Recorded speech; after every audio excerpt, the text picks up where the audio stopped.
ഹജ്ജ് ചെയ്തവർക്കൊക്കെ സ്വർഗം കിട്ടുമെന്നല്ല. നമ്മുടെ പൊതുധാരണ എന്ന് പറയുന്നത് ഒരിക്കൽ ഹജ്ജിന് പോയാൽ സ്വർഗം ഉറപ്പായി, സ്വർഗം കിട്ടുന്നൊരു പണിയാണ് ഹജ്ജ് എന്നാണ്. അങ്ങനെ എവിടെയും പറഞ്ഞിട്ടില്ല. ഹജ്ജ് ചെയ്തവർക്ക് മുഴുവൻ സ്വർഗം കിട്ടുമെന്നൊരു വാഗ്ദാനമേ ഇല്ല. മറിച്ച് ഹജ്ജ് സ്വർഗം കിട്ടുന്ന ഹജ്ജാകൾ അത് മബ്റൂറാകുമ്പോഴാണ്.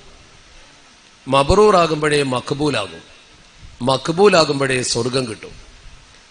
ഹജ്ജ് മഖ്ബൂലായാൽ സ്വർഗം, മഖ്ബൂലാകാനുള്ള നിബന്ധന ബേസാണ് മബ്റൂർ.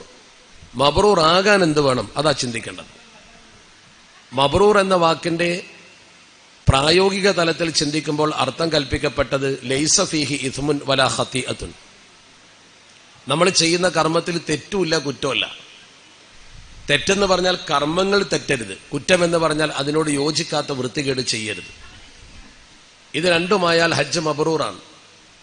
പക്ഷെ തസൗഫിന്റെ ഭാഷയിൽ ഒരു ഹജ്ജുണ്ട്. നേരത്തെ എന്റെ പ്രിയ സുഹൃത്ത് ബഷീർ ഫൈസി ഇവിടെ പറഞ്ഞല്ലോ, അല്പസമയം കൊണ്ട് പറഞ്ഞു തീർക്കാവുന്നതാണിത് എന്ന്. അതിന്റെയും കുറച്ചുകൂടി അപ്പുറത്താ. 24 മണിക്കൂർ കൊണ്ട് ചെയ്തു തീർക്കാവുന്നതാണ് ഹജ്ജ്. 24 hours മതി, നിങ്ങൾ അന്തം വിടും. എങ്ങനെയാണ് 24 മണിക്കൂർ കൊണ്ട് ഹജ്ജ് ചെയ്യൽ? ഒരാൾക്ക് വേണമെങ്കിൽ 24 മണിക്കൂർ കൊണ്ട് ഹജ്ജ് ചെയ്യാൻ പറ്റും.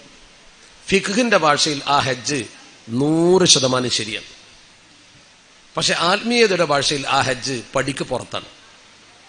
എന്താണ് അങ്ങനെ പറയാൻ കാരണം? നിങ്ങളിൽ ഒരാൾ ഇവിടെ നിന്ന് ഇന്നത്തെ ഫ്ലൈറ്റ് സംവിധാനം അനുസരിച്ച് ദുൽഹജ്ജ് മാസം 9 അന്ന് ഇവിടെ നിന്ന് ഫ്ലൈറ്റിൽ നിങ്ങൾ പോകുന്നു. ദുൽഹജ്ജ് 9 വൈകുന്നേരമാണ് നിങ്ങൾ പോകുന്നത് എന്നിരിക്കട്ടെ. ദുൽഹജ്ജ് 9 വൈകുന്നേരം നിങ്ങൾ പോയാൽ 4-5 മണിക്കൂർ യാത്ര ചെയ്ത് സൗദി അറേബ്യയിലെത്തി, അവിടുന്ന് 1 മണിക്കൂറെങ്കിലും യാത്ര ചെയ്ത് നിങ്ങൾ പരിശുദ്ധമായ അറഫയിലെത്തിയാൽ, രാത്രി 1 മണിക്കോ 2 മണിക്കോ 3 മണിക്കോ പ്രഭാതത്തിന് മുമ്പ് നിങ്ങൾ അറഫയിലെത്തിയാൽ അറഫ കിട്ടി.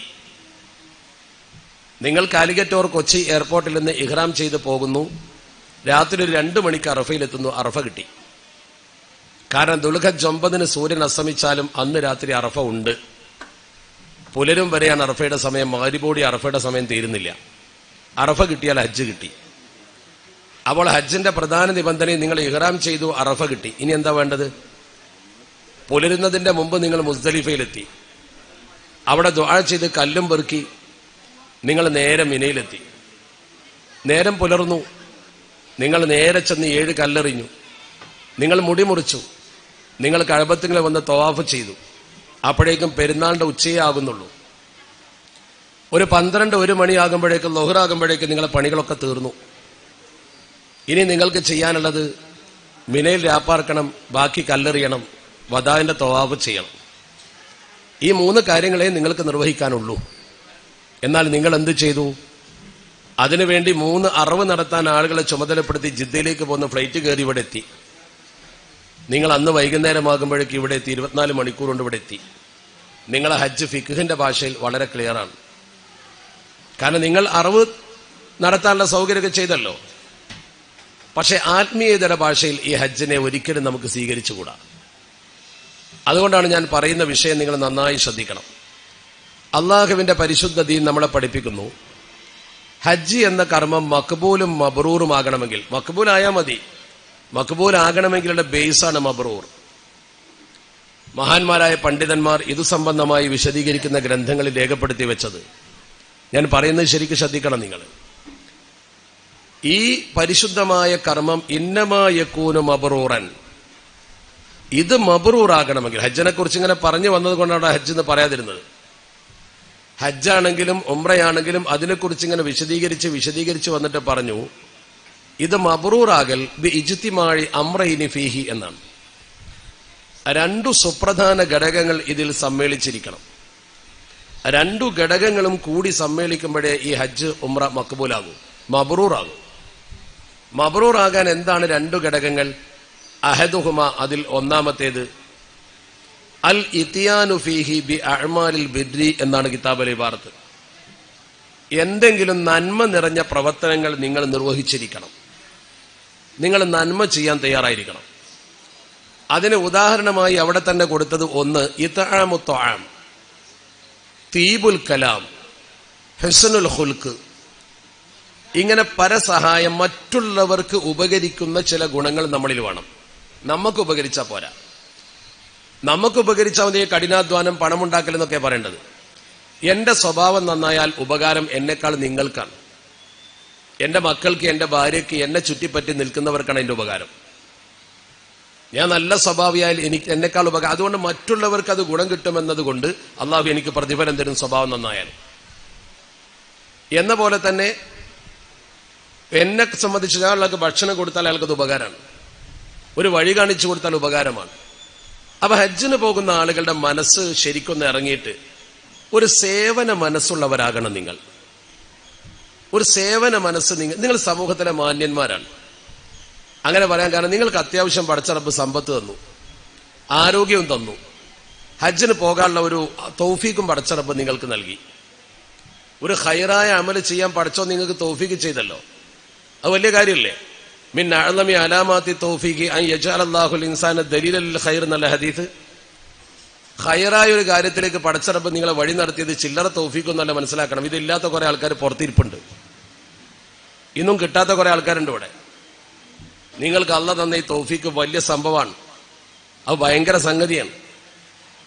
അപ്പൊ ആ ഒരു സംഗതി പടച്ച റബ്ബ് നിങ്ങൾക്ക് തന്നിട്ടുണ്ടെങ്കിൽ നിങ്ങൾ എന്താ ചെയ്യേണ്ടത്? അതിന് ശുക്ർ ചെയ്യണം. അതിന് ശുക്ർ ചെയ്യാന്ന് പറഞ്ഞാൽ നിങ്ങൾ ആരും മാന്യന്മാർ എന്നതുകൊണ്ട് സ്വർഗത്ത് പോകില്ല. ബുദലാ ഉമ്മത്തി ലാ യദ്ഖുലൂനൽ ജന്നത ബികസറത്തി സ്വലാത്തി വസിയാംന. കുറെ നോമ്പ് വെച്ചു, കുറെ നിസ്കരിച്ചു, അതുകൊണ്ട് നിങ്ങൾ സ്വർഗത്ത് പോകുന്ന കരുതണ്ട കേട്ടോ. നിങ്ങൾ ഒരുപാട് നോമ്പ് നോറ്റു, ഒരുപാട് നിസ്കരിച്ചു, അതുകൊണ്ടൊന്നും സ്വർഗത്ത് പോകില്ല. വലാകിൻ യദ്ഖുലൂനഹ, ആ സ്വർഗത്തിലേക്ക് പടച്ച റബ്ബ് നിങ്ങളെ പ്രവേശിപ്പിക്കും, ജന്നത്തിലേക്ക് നിങ്ങളെ പ്രവേശിപ്പിക്കും. എങ്ങനെ? ബിസലാമത്തിൻ നുഫൂസി ബിസലാമത്തി സുദൂരി വസഖാവത്തിൻ നുഫൂസി വറഹ്മത്തി ലിജമീഇൽ മുസ്ലിമീൻ. ഈ മൂന്ന് ബേസ് വെച്ചിട്ടേ പടച്ചവൻ സ്വർഗം തരുള്ളത് ഉറപ്പാ. ഒന്നെന്താണ്? സലാമത്ത് സുദൂർ, നല്ലൊരു മനസ്സുണ്ടായി കിട്ടണം, നല്ലൊരു മനസ്സ്, വിശാലമായൊരു മനസ്സ്. സഖാവത്തുൻ നുഫൂസ്, എന്തിലൊക്കെ ഔദാര്യം ചെയ്യാൻ കഴിയണം, എന്തിലൊക്കെ നന്മ ചെയ്യാൻ കഴിയപ്പോൾ ഇവിടെ ഒരു സ്ഥാപനം നടക്കുന്നുണ്ട്, ഈ കുട്ടികളോട് പാർപ്പിച്ച് അവർക്ക് ഭക്ഷണം കൊടുത്ത് വളർത്തിക്കൊണ്ടുവന്ന് എന്തിനപ്പോ ഞാനതൊക്കെ ചെയ്യുന്നെന്ന് ഒരാൾ ചിന്തിച്ചാൽ പിന്നെ ആരും ഇങ്ങോട്ട് അടുക്കൂലല്ലോ. എന്തിനാപ്പോ വെറുതെ കുട്ടികൾക്ക് ഭക്ഷണം കൊടുത്ത് അവരെങ്ങനെ തീറ്റിപ്പോറ്റേണ്ട കാര്യം എന്താ? അങ്ങനെയല്ല ചിന്തിക്കേണ്ടത്. ഇതൊരു ബിറാണ്. ഈ ബിറെന്നാണ് മബ്രൂറായ കർമ്മം ഉണ്ടാവുന്നത്. അപ്പൊ നമ്മൾ ഈ കുട്ടികളെ താമസിപ്പിക്കുന്നു, ഭക്ഷണം കൊടുക്കുന്നു, നമ്മൾ അതിലൊന്ന് പങ്കെടുക്കുന്നു. അതാ പറഞ്ഞത് ഇത്ആമു ത്വആം പ്രധാന, ഉസ്റുൽ ഖുൽഖ പ്രധാനാണ്. ഒരു ഹാജി ഒരു ബാഗ് എടുത്തു വെക്കാൻ പ്രയാസപ്പെടുന്നത് നിങ്ങളിങ്ങനെ കാണുന്നു. നിങ്ങൾ സഞ്ചരിക്കുമ്പോൾ മക്കയിൽ അയാൾ ഞെരുങ്ങി വിഷമിക്കുകയാണ്, നിങ്ങൾ അതിലെ കടന്നു പോകുന്നു. ഒരു സഹായം ചെയ്യാനൊന്ന് കൂടി കൊടുക്കാൻ, ഞാൻ പൈസ കൊടുത്തു വന്നത് എന്റെ ഹജ്ജ് ചെയ്യാനാ, എന്റെ തവാഫ്, എന്റെ സഴി, എന്റെ ദുആ, അത് മാത്രം, മറ്റൊന്നും ഞാൻ നോക്കൂല. അവന്റെ ഹജ്ജ് പഠിച്ചോന്ന് വേണ്ട. നേരെ മറിച്ച് അവൻ ഇയാളെ സഹായിക്കാൻ നിന്നാലോ, അത് അവന്റെ സർവീസാണ്. അതാണ് അൽ ഇത്യാനു ഫീഹി ബി അഅ്മാലിൽ ബിർരി. നിങ്ങൾ നന്മ ചെയ്യാൻ തയ്യാറുണ്ടെങ്കിൽ മാത്രമേ നിങ്ങൾ ഹജ്ജ് മഖ്ബൂലാവുള്ളൂ. രണ്ടാം സ്ഥാനത്താണ് പറഞ്ഞത് വസാനിഹിമ, ഹജ്ജ് മബ്റൂറാകാനുള്ള രണ്ടാമത്തെ ഘടകമാണ് ഫിഉലു ത്വാഅത്തി, ആരാധന നിർവഹിക്കൽ, തവാഫ്. അതിനൊക്കെ രണ്ടാം സ്ഥാനം കൽപ്പിച്ചെന്താ? അത് രണ്ടാം സ്ഥാനം എന്ന് മനസ്സിലാക്കണ്ട. SSLC പാസ്സാവാതെ പ്ലസ് വണ്ണിന് അഡ്മിഷൻ കിട്ടൂല. പ്ലസ് ടു പാസ്സാവാതെ ഒരിക്കലും നിങ്ങൾക്ക് ഗ്രാജുവേഷൻ അഡ്മിഷൻ കിട്ടൂല. അത് ബേസിക് ക്വാളിഫിക്കേഷനാണ്. നിങ്ങൾ തവാഫ് ചെയ്യണമെങ്കിൽ അള്ളാന്റെ കഅബത്തിന്റെ അടുത്ത് ചെന്ന് ചുറ്റണമെങ്കിൽ അതിന്റെ ഒരു ബേസിക് ക്വാളിഫിക്കേഷൻ നിങ്ങൾക്ക് വേണം. വെറുതെ ഇട്ടിട്ട് എന്താ കാര്യം? ആർക്കാ കഴിയാത്തത് പോയി ചുറ്റാൻ? എല്ലാവർക്കും കൂടെ കഅബത്തിന്റെ പുറത്ത് പോയി ചുറ്റാൻ ആർക്കാ പറ്റാത്തത്? പക്ഷെ അവിടെ ചെന്ന് ചുറ്റണമെങ്കിൽ ഒരു ബേസിക് ക്വാളിഫിക്കേഷൻ. അതെന്താ? ആദ്യം മനസ്സ് നന്നാക്കിയിട്ട് ഔദാര്യം ചെയ്യുന്നവനായിട്ട് പരസ്പരം കുറെ ആൾക്കാർ കൂടുന്ന സ്ഥലമാണത്. അവിടെ അവനാന്റെ കാര്യം മാത്രം നോക്കിയാൽ പറ്റൂല. ജനങ്ങൾക്കിടയിൽ ജീവിച്ച് അവർക്ക് അങ്ങോട്ട് വല്ലതും ചെയ്തു കൊടുത്ത് പരസ്പര സഹകരണ സഹായം. കുരുട്ട് ബുദ്ധി കൊണ്ട് തവാഫ് ചെയ്തിട്ട് കാര്യമില്ല. ഞാൻ എന്റെ കണ്ണുകൊണ്ട് കണ്ടതാണ്. തവാഫ് ഇങ്ങനെ ചെയ്യുന്ന സമയത്ത് ഞാനിങ്ങനെ ബാക്കിൽ മുന്നിൽ പോകുന്ന ഒരാള്, ഒരു നൈജീരിയക്കാരൻ കുറച്ച് വേഗത്തിൽ നിന്ന് ഒരാളെ കാലിനെ ചവിട്ടി, നല്ലൊരു ചവിട്ടായി കിട്ടി. അയാളൊന്ന് വേദനിച്ച് നോക്കിയാൽ ആ ചവിട്ടിയാനെ കണ്ടു. എന്നിട്ട് ഇയാൾ തവാഫ് ഒന്ന് സ്പീഡ് കൂട്ടി പിന്നാലെ പോയിട്ട് അവനൊന്ന് ചവിട്ടിയിട്ടാ പിന്നത്. നല്ല തവാഫല്ലേ ഇത്? ആ പകരം വീട്ടിയപ്പോഴാലും മനസ്സിന് സമാധാനമായുള്ളൂ.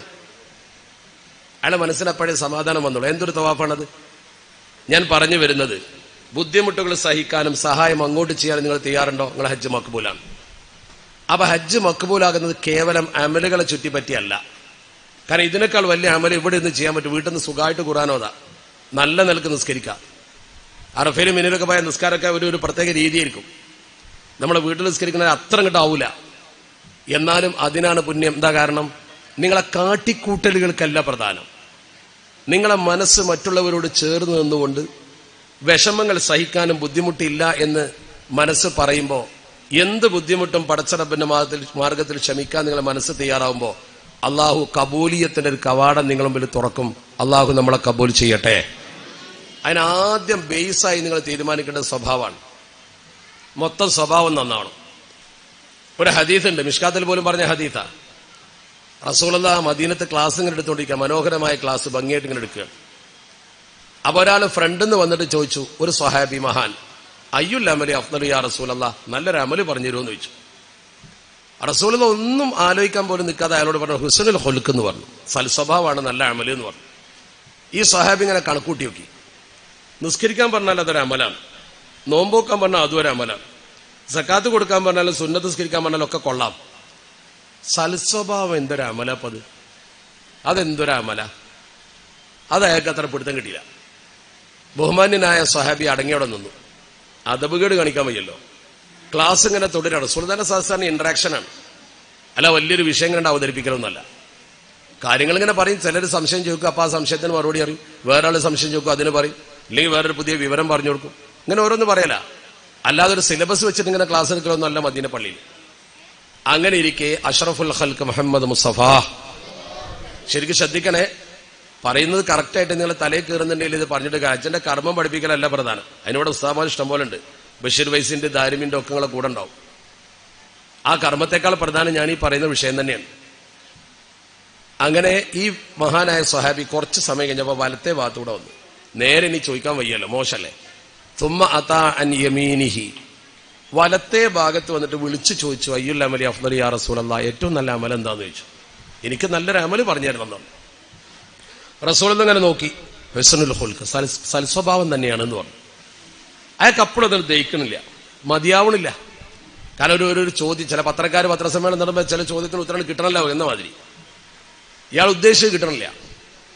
ഇയാൾക്ക് കുരുട്ടും കുശുമൊന്നും ഉണ്ടായി. അപ്പൊ അയാൾ പിന്നെയും ക്ഷമിച്ചു. അല്പസമയം കഴിഞ്ഞപ്പോ തുമ്മ അതാ അൻ ഷിമാലിഹി, ഇടഭാഗത്തൂടെ വന്നു. ഇനി പഴയ വരാൻ പറ്റുള്ളൂ. ഇടഭാഗത്തുനിന്ന് വിളിച്ചു വെച്ചു, അയ്യുൽ അമലി അഫ്ദലു യാ റസൂലല്ലാഹ്. അപ്പൊ നബി തങ്ങൾ നോക്കി. ചോദ്യം അതാണ്, ആളും അതാണ്. നിങ്ങളോട് ആരോടെങ്കിലും ആണ് ഇപ്പൊ ആ ചോദ്യം മൂന്നാം വട്ടം ഇതേ ചോദ്യം ചോദിച്ചാൽ അന്നോടല്ലടാ പറഞ്ഞതെന്ന് വെച്ചാൽ അപ്പൊരു മറുപടി, അതോടെ പണി തീരും. പിന്നെ ദുനിയാവുന്ന അയാൾക്ക് സംശയം ഉണ്ടാവില്ല, ചോദ്യം ഉണ്ടാവില്ല, ഉത്തരവ് ഉണ്ടാവില്ല. നേരെ മറിച്ച് അല്ലാഹുവിന്റെ റസൂലിനെ നോക്കിയിട്ട് വളരെയധികം സൗമ്യനായി പറഞ്ഞു, ഹുസ്നുൽ ഖുൽഖ്. 3 വട്ടമായി ഇപ്പൊ പറയണു. പെണ്ണുങ്ങളൊക്കെ ഒന്ന് മനസ്സിലാക്കണം. നിങ്ങൾക്ക് അടുക്കളയിൽ വല്ല അപ്പം ചുട്ട സമയത്ത് കുട്ടി വന്നിട്ട് എന്തെങ്കിലും ചോദിച്ചാൽ 3-ാം വട്ടം 2-ാം വട്ടം ചോദിക്കുമ്പോഴേക്കും ചട്ടം കൊണ്ട് അടി കിട്ടും കുട്ടിക്ക്. അപ്പം ആ ചട്ടിയിൽ ഒട്ടിരിക്കുകയാണെങ്കിലോ ദേഷ്യം ഒന്ന് കൂടും ചെയ്യും. അപ്പം പറ്റിയ ദേഷ്യം മുഴുവൻ കുട്ടിക്ക് വേണ്ടി തീർക്കും, ഉറപ്പല്ലേ? നമ്മുടെ പൊതുപ്രകൃതി അങ്ങനെയാ. ചുരുക്കത്തിൽ വളരെയധികം സൗമ്യനായി നബി തങ്ങൾ പിന്നെ അതെന്നെ പറഞ്ഞു. അയാൾക്ക് അപ്പോഴും മതിയായില്ല. ഹദീസിൽ പറയുന്നു അത്ഭുതകരമായിട്ട്, അദ്ദേഹം സുമ്മ അതാ മിൻ വറാഇഹി, പിന്നെ വന്ന്, ഇനി പൈലല്ലേ വരാൻ ബാക്കിയുള്ളൂ. ബാക്കിന്ന് വന്നിട്ട് വിളിച്ചു വെച്ചു, അയ്യുൽ അമലി അഫ്ദലു യാ റസൂലല്ലാഹ് എന്ന് ചോദിച്ചു. ഹദീസിലുണ്ട് ഫൽതഫത്തൻ നബിയ്യു സ്വല്ലല്ലാഹു അലൈഹി വസല്ലം, നബി തങ്ങൾ തിരിഞ്ഞു നോക്കിയപ്പോൾ ഇയാൾ തന്നെയാണ് ആള്. ചോദ്യം അതന്നെ. അപ്പൊ നബി തങ്ങൾ വളരെ സൗമ്യനായി ചോദിച്ചു, മാ ലക ലാ തഫ്ഖഹ്, എന്താ നിനക്ക് മനസ്സിലാവാത്തത്? എന്താ നിനക്ക് മനസ്സിലാവാത്തത്? അത്രേ ചോദിച്ചുള്ളൂ. ഹുസ്നുൽ ഖുൽഖ്, സൽസ്വഭാവമാണ്. വദാലിക, അത് അല്ലാ തഅലബ ഇനിസ്തതഅത, സാധിക്കുമെങ്കിൽ നീ ദേഷ്യം പിടിക്കാതിരിക്കലാണ്. സാധിക്കുമെങ്കിൽ നീ ദേഷ്യം പിടിക്കാതിരിക്കലാണ് എന്നാണ് നബി തങ്ങൾ. അപ്പൊ ദേഷ്യം പിടിക്കാതിരിക്കുക, പൊതുവെ ടോളറൻസ് കാണിക്കുക, അത് ഒരു മനുഷ്യന്റെ ഏറ്റവും വലിയ അമലാണെന്ന് അഷ്റഫുൽ ഖൽഖ് മുഹമ്മദ് മുസ്തഫ. ഹജ്ജിന് പോകുന്നവരൊക്കെ ശരിക്കും മനസ്സിലാക്കണം, ക്ഷമ. ഇതൊരു പക്ഷേ നമ്മുടെ ജീവിതത്തിൽ വളരെ കുറവായിരിക്കും. ജീവിതത്തിൽ ഇത് വളരെ കുറവായിരിക്കും. കാരണം വീട്ടിലൊക്കെ അങ്ങനെ, ഇപ്പൊ ഭാര്യമാരൊക്കെ എന്തെങ്കിലും ഒരു ഭക്ഷണം ഉണ്ടാക്കി ഒരു ചായ ഉണ്ടാക്കി കൊണ്ടുവരികയാണെങ്കിൽ പൊടി, പാല്, അതുപോലെ തന്നെ ചൂട് വെള്ളം ഒക്കെ പാകത്തിന് ചേർത്ത് നല്ല ചായ ആകുമ്പോഴേ നമുക്ക് പറ്റുള്ളൂ. നേരെ മറിച്ച് ആ ചായയിൽ എന്തൊരു പാല് കൂടെ, പൊടി കൂടെ, മധുരം കൂടെ എന്തെങ്കിലുമൊക്കെ ചെയ്ത് കൊണ്ടുവച്ചാൽ അപ്പം എടുത്തു ചാടും. ഈ എടുത്തു ചാടുന്ന ഭർത്താവോ സഹോദരനോ ഈ പെണ്ണ് ഇത് അടുപ്പത്ത് വെച്ച് ഉണ്ടാക്കാൻ പ്രയാസപ്പെട്ട പ്രയാസത്തെക്കുറിച്ചും അതിന്റെ ബുദ്ധിമുട്ടെക്കുറിച്ച് ചിന്തിക്കുന്നുണ്ട്. ഇനി അത് പറഞ്ഞാൽ പെണ്ണുങ്ങൾ പൊങ്ങണ്ട, സംഗതി അങ്ങനെയാണെങ്കിലും അത് മനസ്സിലാക്കിയിട്ടുള്ള ഒരു പ്രതികരണമല്ലല്ലോ നമ്മൾ ചെയ്യാറുള്ളത്. അപ്പൊ ഈ സ്വഭാവ സംസ്കരണം എന്നത് ഇസ്ലാമിൽ വളരെ പ്രധാനമാണ്. അവിടെ ഹജ്ജിന് പോകുന്ന ആൾക്കാർ മനസ്സിലായിക്കോ, നല്ല ഒരു ക്ഷമാശീലത നിങ്ങൾ കൈവെടിഞ്ഞാൽ നിങ്ങളെ ഹജ്ജ് മക്ബൂലാവൂല. സേവന മനസ്കത, എന്റേത് മാത്രമേ ഞാൻ നോക്കുള്ളൂ, വേറൊരാളതൊന്നും ഞാൻ നോക്കൂല, വേറൊരാൾക്ക് ഒരു ചെറിയ സഹായം പോലും ഞാൻ ചെയ്യൂല എന്നൊരു മനസ്ഥിതിയാണെന്നുണ്ടെങ്കിൽ നിങ്ങളൊരു പക്ഷേ തവാഫിന് വേണ്ടി ഓടിയേക്കും. ഇവിടെ ഒരു പാവം ബുദ്ധിമുട്ടി നിൽക്കുന്നുണ്ടാവും. ഒരു ലേശം വെള്ളം തരുമെന്ന് വെച്ചു, അതിൽ വെള്ളമുണ്ട്, ആ വെള്ളം കൊടുക്കാൻ നിന്ന് എനിക്ക് പള്ളിയിലെത്താൻ കഴിയില്ല, വേണ്ട ഇത് കൊടുത്തോ, അപ്പോഴേ നിന്റെ ഹജ്ജ് മക്ബൂലാകും. ഇതാരാ പഠിപ്പിച്ചത്? ഷഫീഉൽ വറ മുഹമ്മദ് മുസ്തഫ സല്ലല്ലാഹു. അതാണല്ലോ നമ്മളൊക്കെ ഈ നന്മയിൽ ഒത്തുകൂടും. അപ്പൊ ഞാൻ വന്നത് എന്തിനാ? വേറെ പണിയിലേട്ടാ. ഈ സ്ഥാപനത്തിൽ ഹജ്ജ് ക്ലാസ് ആകുമ്പോൾ, കുറെ കുട്ടികൾക്ക് ജീവിതം കൊടുക്കുന്ന ഒരു സ്ഥാപനമാകുമ്പോൾ നമ്മൾ ഇവിടെ വന്ന് ഇതിനോട് സഹകരിക്കുമ്പോൾ ഇരിക്കുന്നതിനൊരു പുണ്യം കിട്ടും. ഇപ്പൊ ഇരിക്കുന്ന ആളുകൾക്ക് അങ്ങനെ വന്നല്ലേ. സുഹൃത്ത് സലാമുണ്ട് അവിടെ, ചാവക്കാട് നിന്ന് വന്നതാ, എന്തിനപ്പോ ഇതിന് വരേണ്ട കാര്യം? അതുപോലെ ഒരുപാട് ആളുകൾ. അപ്പൊ ഇതിലൊരു പുണ്യമുണ്ട് ഈ കൂടിയിരുത്തൽ. ഇതന്നെ നിങ്ങളെ ഹജ്ജ് മക്ബൂലാകാനുള്ള ഒരു ബേസിക്കായ ഒരു അനുഗ്രഹം പടച്ച റബ്ബ് നിങ്ങൾക്ക് തന്നതാണ്. അപ്പൊ ഈ കുട്ടികളോടൊരു കരുണയുടെ നോട്ടം നോക്കിയിട്ടേ നിങ്ങൾ പോകാവൂ. അള്ളാഹു അതിന് നമുക്ക് തൗഫീഖ് പ്രദാനം ചെയ്യട്ടെ. അപ്പോഴേ നമ്മുടെ ഈ അമലിന്റെ മഹത്വം അള്ളാഹുവിന്റെ മുമ്പിൽ ഉയർത്തിപ്പിടിക്കാൻ നമുക്ക് കഴിയും. അങ്ങനെ ഈ ഹജ്ജ് ചെയ്യാൻ പോകുന്ന ആളുകൾ ഹജ്ജ് മക്ബൂലാകുന്നതിന് തടസ്സമുള്ള, മബ്റൂറാകുന്നതിന് തടസ്സമുള്ള എല്ലാ തിന്മകളെയും വിപാടനം ചെയ്യണം. ആദ്യം ഞാൻ പറഞ്ഞ ആ ഒരൊറ്റ ആയത്ത് തന്നെ പ്രധാനമാണ്. ഇന്ന അവ്വല ബൈത്തിൻ വുദിഅ ലിന്നാസ് ലല്ലദീ ബിബക്കത മുബാറകം വഹുദൽ ലിൽആലമീൻ. ആ ആയത്തിന്റെ അവതരണത്തിൽ, അതിന്റെ വിവരണത്തിൽ ഒരുപാട് കാര്യങ്ങൾ പഠിക്കാനുണ്ട്. അവിടെ അള്ളാഹു പറഞ്ഞ ഭൂമുഖത്ത് അള്ളാഹു ഈ സമൂഹത്തിന് അവനെ ആരാധിക്കാൻ പകരം അള്ളാഹു ഉപയോഗിച്ച പദം ബി ബക്കത്ത എന്നാണ്. മക്ക എന്ന് പറഞ്ഞാലും ബക്ക എന്ന് പറഞ്ഞാലും ഉദ്ദേശിക്കുന്ന സ്ഥലം ഒന്നാണ്. പിന്നെ എന്തുകൊണ്ട് മക്കക്ക് പകരം ബക്ക എന്ന് പറഞ്ഞു? അങ്ങനെ ഏതെങ്കിലും ഒരു വിഷയത്തെക്കുറിച്ചൊരു പ്രയോഗം വെച്ചാൽ അതിലെന്തെങ്കിലും ഒന്ന് അന്തർലീനമായിരിക്കും എന്ന കാര്യം ഉറപ്പ്. ബക്ക പറഞ്ഞപ്പോൾ അതിനൊരു ഉദ്ദേശമുണ്ട്. നിങ്ങൾ വിശുദ്ധ കഅബയുടെ അടുത്തേക്കാ, ആ കഅബ നിലകൊള്ളുന്ന സ്ഥലത്തിനാണ് ബക്ക. വേറെ ഒരു താരീഖിൽ കഅബ നിൽക്കുന്ന സ്ഥലത്തിന് ബക്ക എന്ന് പറയുന്ന ഒരു തഫ്സീറുണ്ട്, ആയിരിക്കട്ടെ. ബക്ക എന്ന് പറഞ്ഞ വാക്കിന്റെ അർത്ഥം അല്ലത്തി തബുക്കു അഅനാകൽ ജബാബിറത്തി എന്നാണ് തഫ്സീറിലുണ്ട്. ഏത് അഹങ്കാരിയുടെയും പെരടിയേക്കുന്നതിന്റെ അർത്ഥം. ലോകത്ത് ഏത് തറവാടിത്തമുള്ളവനാണെങ്കിലും, ഏത് പ്രധാനമന്ത്രിയാണെങ്കിലും, പ്രസിഡന്റ് ആണെങ്കിലും, ലോകത്തെ സമ്പന്നനാണെങ്കിലും അവിടെ വന്ന് തല കുനിച്ചേ പറ്റുള്ളൂ. എല്ലാവരുടെയും തല കുനിക്കുന്ന സ്ഥലം. അതിന്റെ അർത്ഥം എന്താ? എല്ലാവരും തല കുനിക്കുക എന്നാൽ അതിന്റെ അർത്ഥം ഒതുങ്ങണം. അപ്പൊ വിനയാന്വിതനായി നാം നിൽക്കേണ്ട ഒരു സ്ഥലത്തേക്കാണ് പോകുന്നത്. അത് കേൾക്കുമ്പോൾ തന്നെ മനസ്സിലാക്കേണ്ടത്, ഇത് വിശദീകരിച്ചുകൊണ്ട് മഹാപണ്ഡിതന്മാർ പറഞ്ഞിട്ടുണ്ട്, നിന്റെ തറവാടിത്തത്തിന്റെ അഹങ്കാരവും, നിന്റെ പണത്തിന്റെ അഹങ്കാരവും, നിന്റെ സ്ഥാനമാനത്തിന്റെ അഹങ്കാരവും, നിന്റെ തൊലിനിറത്തിന്റെയോ നിന്റെ ദേശത്തിന്റെയോ അഭിമാനമൊക്കെ നിർത്തിവെച്ചിട്ട് ലോകത്തുള്ള സകല മനുഷ്യരും ഒന്നാണ് എന്ന ചിന്തയിൽ എന്നെക്കാൾ വലിയവനാരുമില്ല, എന്നെക്കാൾ ചെറിയവനാരുമില്ല എന്നൊന്നും ചിന്തിക്കാതെ, വലുപ്പ ചെറുപ്പം ചിന്തിക്കാതെ നേരെ അള്ളാന്റെ മുമ്പ് ചെന്നിട്ട് തല കുനിക്കുക. അതന്നെ ആ തല കുനിക്കുന്നവൻ ആദ്യം നിങ്ങൾ ഹജ്ജിന് പോകുമ്പോൾ മനസ്സിലാക്കേണ്ടത് ഞാനൊരു സാധാരണക്കാരനാണ് എന്നാ. അവൻ എന്നെക്കാൾ പണമില്ലാത്തവനാണ്, അവൻ താഴ്ന്നവനാണ്, കറുത്ത, അതൊന്നും ചിന്തിക്കാൻ പറ്റൂല. നിങ്ങൾ ശരിക്കും നിങ്ങളെ മനസ്സിനെ പാകപ്പെടുത്തി അള്ളാന്റെ മുമ്പിൽ വിനയം കാണിക്കാനാണ് പോണത്. അഹങ്കാരത്തിന്റെ ഒരു കണിക നിങ്ങളെ കൽപ്പനുണ്ടെങ്കിൽ ആ വീട്ടിന്റെ അടുത്തേക്ക് പോകണ്ടെന്നാ ബക്കാന്നിട്ടതിന്റെ അർത്ഥം. നിങ്ങളെ മനസ്സിൽ എന്തെങ്കിലും ദുരഭിമാനത്തിന്റെ ചിന്തകൾ ഉണ്ടെങ്കിൽ അതും കൊണ്ട് പോവുകയേ വേണ്ട. വെറുതെ പൈസ കളയണ്ട, പാസ്പോർട്ടിൽ ഒരു പേജ് കളയണ്ട, നിർത്തിക്കൊളി പണി. ഒരു കാര്യം ഉണ്ടാവില്ല, ഒരു കാര്യം ഉണ്ടാവില്ല. അള്ളാഹുവിന്റെ പരിശുദ്ധ ദീൻ അങ്ങനെ പഠിപ്പിച്ചത്. ലല്ലദീ ബിബക്കത മുബാറകം വഹുദൽ ലിൽആലമീൻ ഫീഹി ആയാതും ബയ്യിനാതും മഖാമു ഇബ്രാഹിം. ഇബ്രാഹിം നബിയുടെ ഒരു കാലടി അവിടെ ഉണ്ട്. ആ കാലടി ഒരുപാട് ചരിത്രങ്ങൾ നമുക്ക് ഓതി തരുന്നുണ്ട്. ഇബ്രാഹിം നബി ജനിച്ചതും, ഇറാഖിലെ ബാബിലോണിൽ നിന്ന് പുറപ്പെട്ടതും, ഇബ്രാഹിം നബിയെ പിന്നീട് പ്രബോധന സമയത്ത് ജിബ്രീൽ തീയിട്ട് അന്ന് നമ്രൂദ് തീയിട്ടതും ഒക്കെ. ഇന്നത് ശരിക്കും നിങ്ങൾ പഠിക്കേണ്ടത്, ഇന്ന് ശരിക്കും പഠിക്കേണ്ടതാണ്. ഇബ്രാഹിം നബി അലൈഹി സ്വലാത്തു വസ്സലാമിനെ തീയിലേക്ക് നമ്രൂദ് വലിച്ചെറിയുമ്പോൾ, നമ്രൂദ് ഇബ്രാഹിം നബിയെ വലിച്ചെറിയുന്ന സമയത്ത് ഇബ്രാഹിം നബി പേടിച്ചിട്ടില്ല. ഖുർആന്റെ ഭാഷയിലാണ് സംസാരിച്ചതിന്റെ കാരണം എന്താ? ഇപ്പൊ നമ്മൾ പൗരത്വത്തിന്റെ പ്രശ്നത്തിൽ പേടിച്ചരണ്ട് നിൽക്കുന്ന ആൾക്കാരാ ചിലര്. സാധാരണ ഒരു പഠന ക്ലാസ്സിനോ ഖുർആൻ ക്ലാസ്സിനോ ആരെ വിളിച്ചാലും പരിമിതമായ സദസ്സേ ഉണ്ടാവും. ഇപ്പൊ നട്ടുച്ചക്ക് വിളിച്ചാലും 4 മണിക്ക് വിളിച്ചാലും രാത്രി വിളിച്ചാലും എല്ലാവരും റെഡിയാ, കുടുംബസമേതം എല്ലാവരും വന്നിരിക്കുക. എന്താ കാരണം? പേടിച്ചിട്ട് പോണ്ടിരുന്ന് പേടിയാ, വെറുതെ ഒന്നുമല്ല.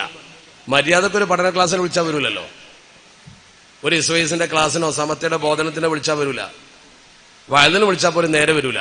പൗരത്വ ക്ലാസ് ഉണ്ടെന്നാണ് വേഗം വരും, പേടിച്ചിട്ടാണ് കൗമ. നിങ്ങൾ പേടിക്കണ്ട. നിങ്ങൾ സൂറത്തുൽ അഅറാഫിൽ ഒരു ആയത്തുണ്ട്, അത് ഓതി നോക്കിയാൽ മതി. അള്ളാഹുവിന്റെ പരിശുദ്ധ ഖുർആൻ നമ്മളോട് പറഞ്ഞു, നബി തങ്ങൾ അഷ്റഫുൽ ഖൽഖ് മുഹമ്മദ് മുസ്തഫ സ്വല്ലല്ലാഹു അലൈഹി വസല്ലമ തങ്ങൾ ഓതി തന്നു, അല്ലദീന ഖാല ലഹുമുന്നാസ് ഇന്നന്നാസ ഖദ് ജമഉ ലക്കും ഫഖ്ശൗഹും.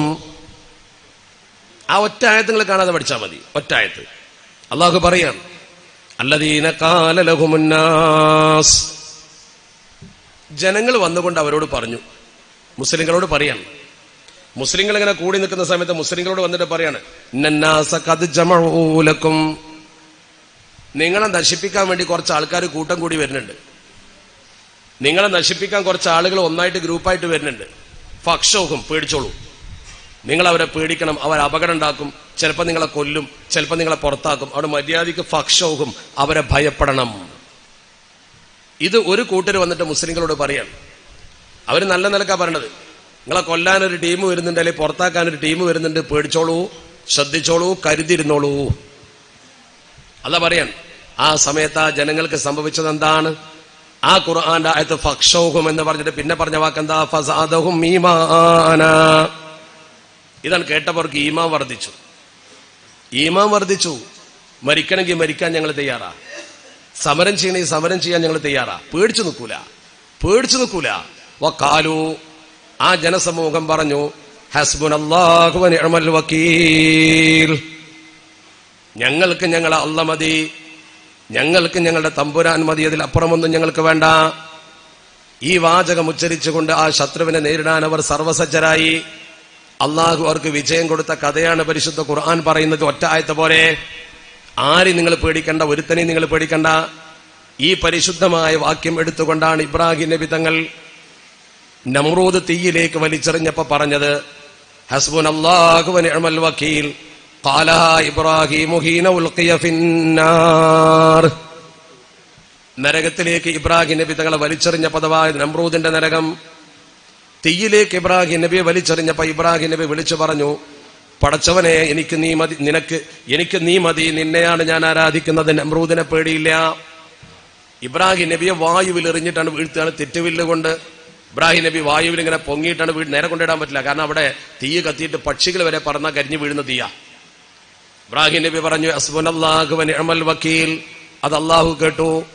ഇബ്രാഹിം നബിയുടെ ശരീരം തീയിലേക്ക് എത്തുന്നതിന്റെ മുമ്പ് തന്നെ പടച്ചറബ് ഉത്തരവിട്ടു, ഖുൽനാ യാ നാറു കൂനി ബർദം വസലാമൻ അലാ ഇബ്രാഹിം. തീയേ, നീ എന്റെ ഇബ്രാഹിം അങ്ങോട്ട് വരുന്നുണ്ട്, നിനക്ക് ഞാനാണ് ചൂട് തന്നത്, നിന്റെ ചൂട് നിർത്തിവെക്ക്, നീ തണുപ്പാകണം. യാ നാറു കൂനി ബർദം വസലാമൻ അലാ ഇബ്രാഹിം. ഇബ്രാഹിമേ, നീ ചെയ്യേണ്ടത് ആ തീയിലേക്ക് പോകുമ്പോൾ നീ എന്നെ സ്മരിക്കൽ മാത്രമാണ്. തീയിനോടല്ല പറഞ്ഞു. ഇബ്രാഹിം നബി വരുന്നുണ്ട്, തീ ചൂടാകാൻ പാടില്ല. തീ അവിടെ നിന്നു.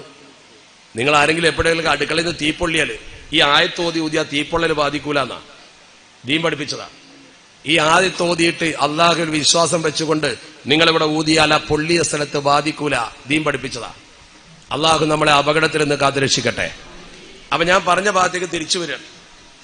നിങ്ങൾ ശ്രദ്ധിക്കേണ്ട പ്രധാനപ്പെട്ട കാര്യം, അല്ലാഹു റബ്ബുൽ ഇസ്സത്ത് വളരെ ഗൗരവത്തോടു കൂടി ഉമ്മത്തിനെ പഠിപ്പിച്ച കാര്യമാണ്. ഇബ്രാഹിം നബിന്റെ മഖാം അവിടെ ഉണ്ട്.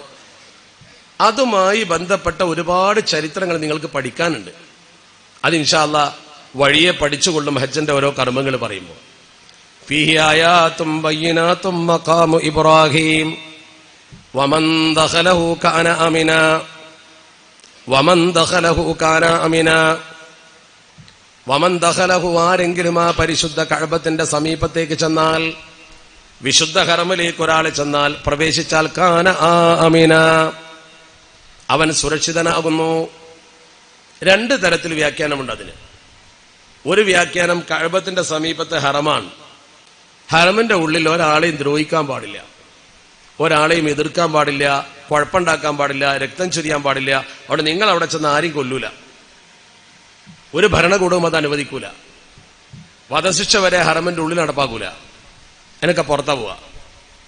ഹറമിൽ ഒരു ജന്തുവിനെ പോലും നീ നശിപ്പിക്കാൻ പാടില്ല. നശിപ്പിക്കാൻ പറ്റിയ ജന്തുക്കളെ കഥ പറയുന്നുണ്ട്, ക്ഷുദ്രജീവികളായ പാമ്പ്, തേളൊക്കെ. രണ്ടാമത്തെ ഒരു വ്യാഖ്യാനം, അതാണ് പ്രധാനം. ഇത് ദുന്യാവിലെ സുരക്ഷയാണ്, പോരാ. അവിടെ പ്രവേശിക്കുന്നവന് പരലോകത്തൊരു സുരക്ഷ ഉണ്ട്. സ്വർഗത്തിലേക്ക് പോകുന്ന കൂട്ടത്തിൽ അവനെ നിർത്തിത്തരും. ആര് നിർത്തിത്തരും? അള്ളാഹു നിർത്തിത്തരും. ആര് പറഞ്ഞു? അഷ്റഫുൽ ഖൽഖ് മുഹമ്മദ് മുസ്തഫ. അപ്പൊ വമൻ ദഖലഹു എന്ന് പറഞ്ഞാൽ നേരെ ചെന്നാ പോരാ, അങ്ങനെ പോരാ. നിങ്ങൾ വല്ല ടൂറിസ്റ്റ് ആയിട്ട് പോകുന്നത് പോലെ പോയാ പോരാ. എങ്ങനെ പോകണം? വമൻ ദഖലഹു, അവിടെയാണ് വിശദീകരണം. ശ്രദ്ധിച്ചോളൂ.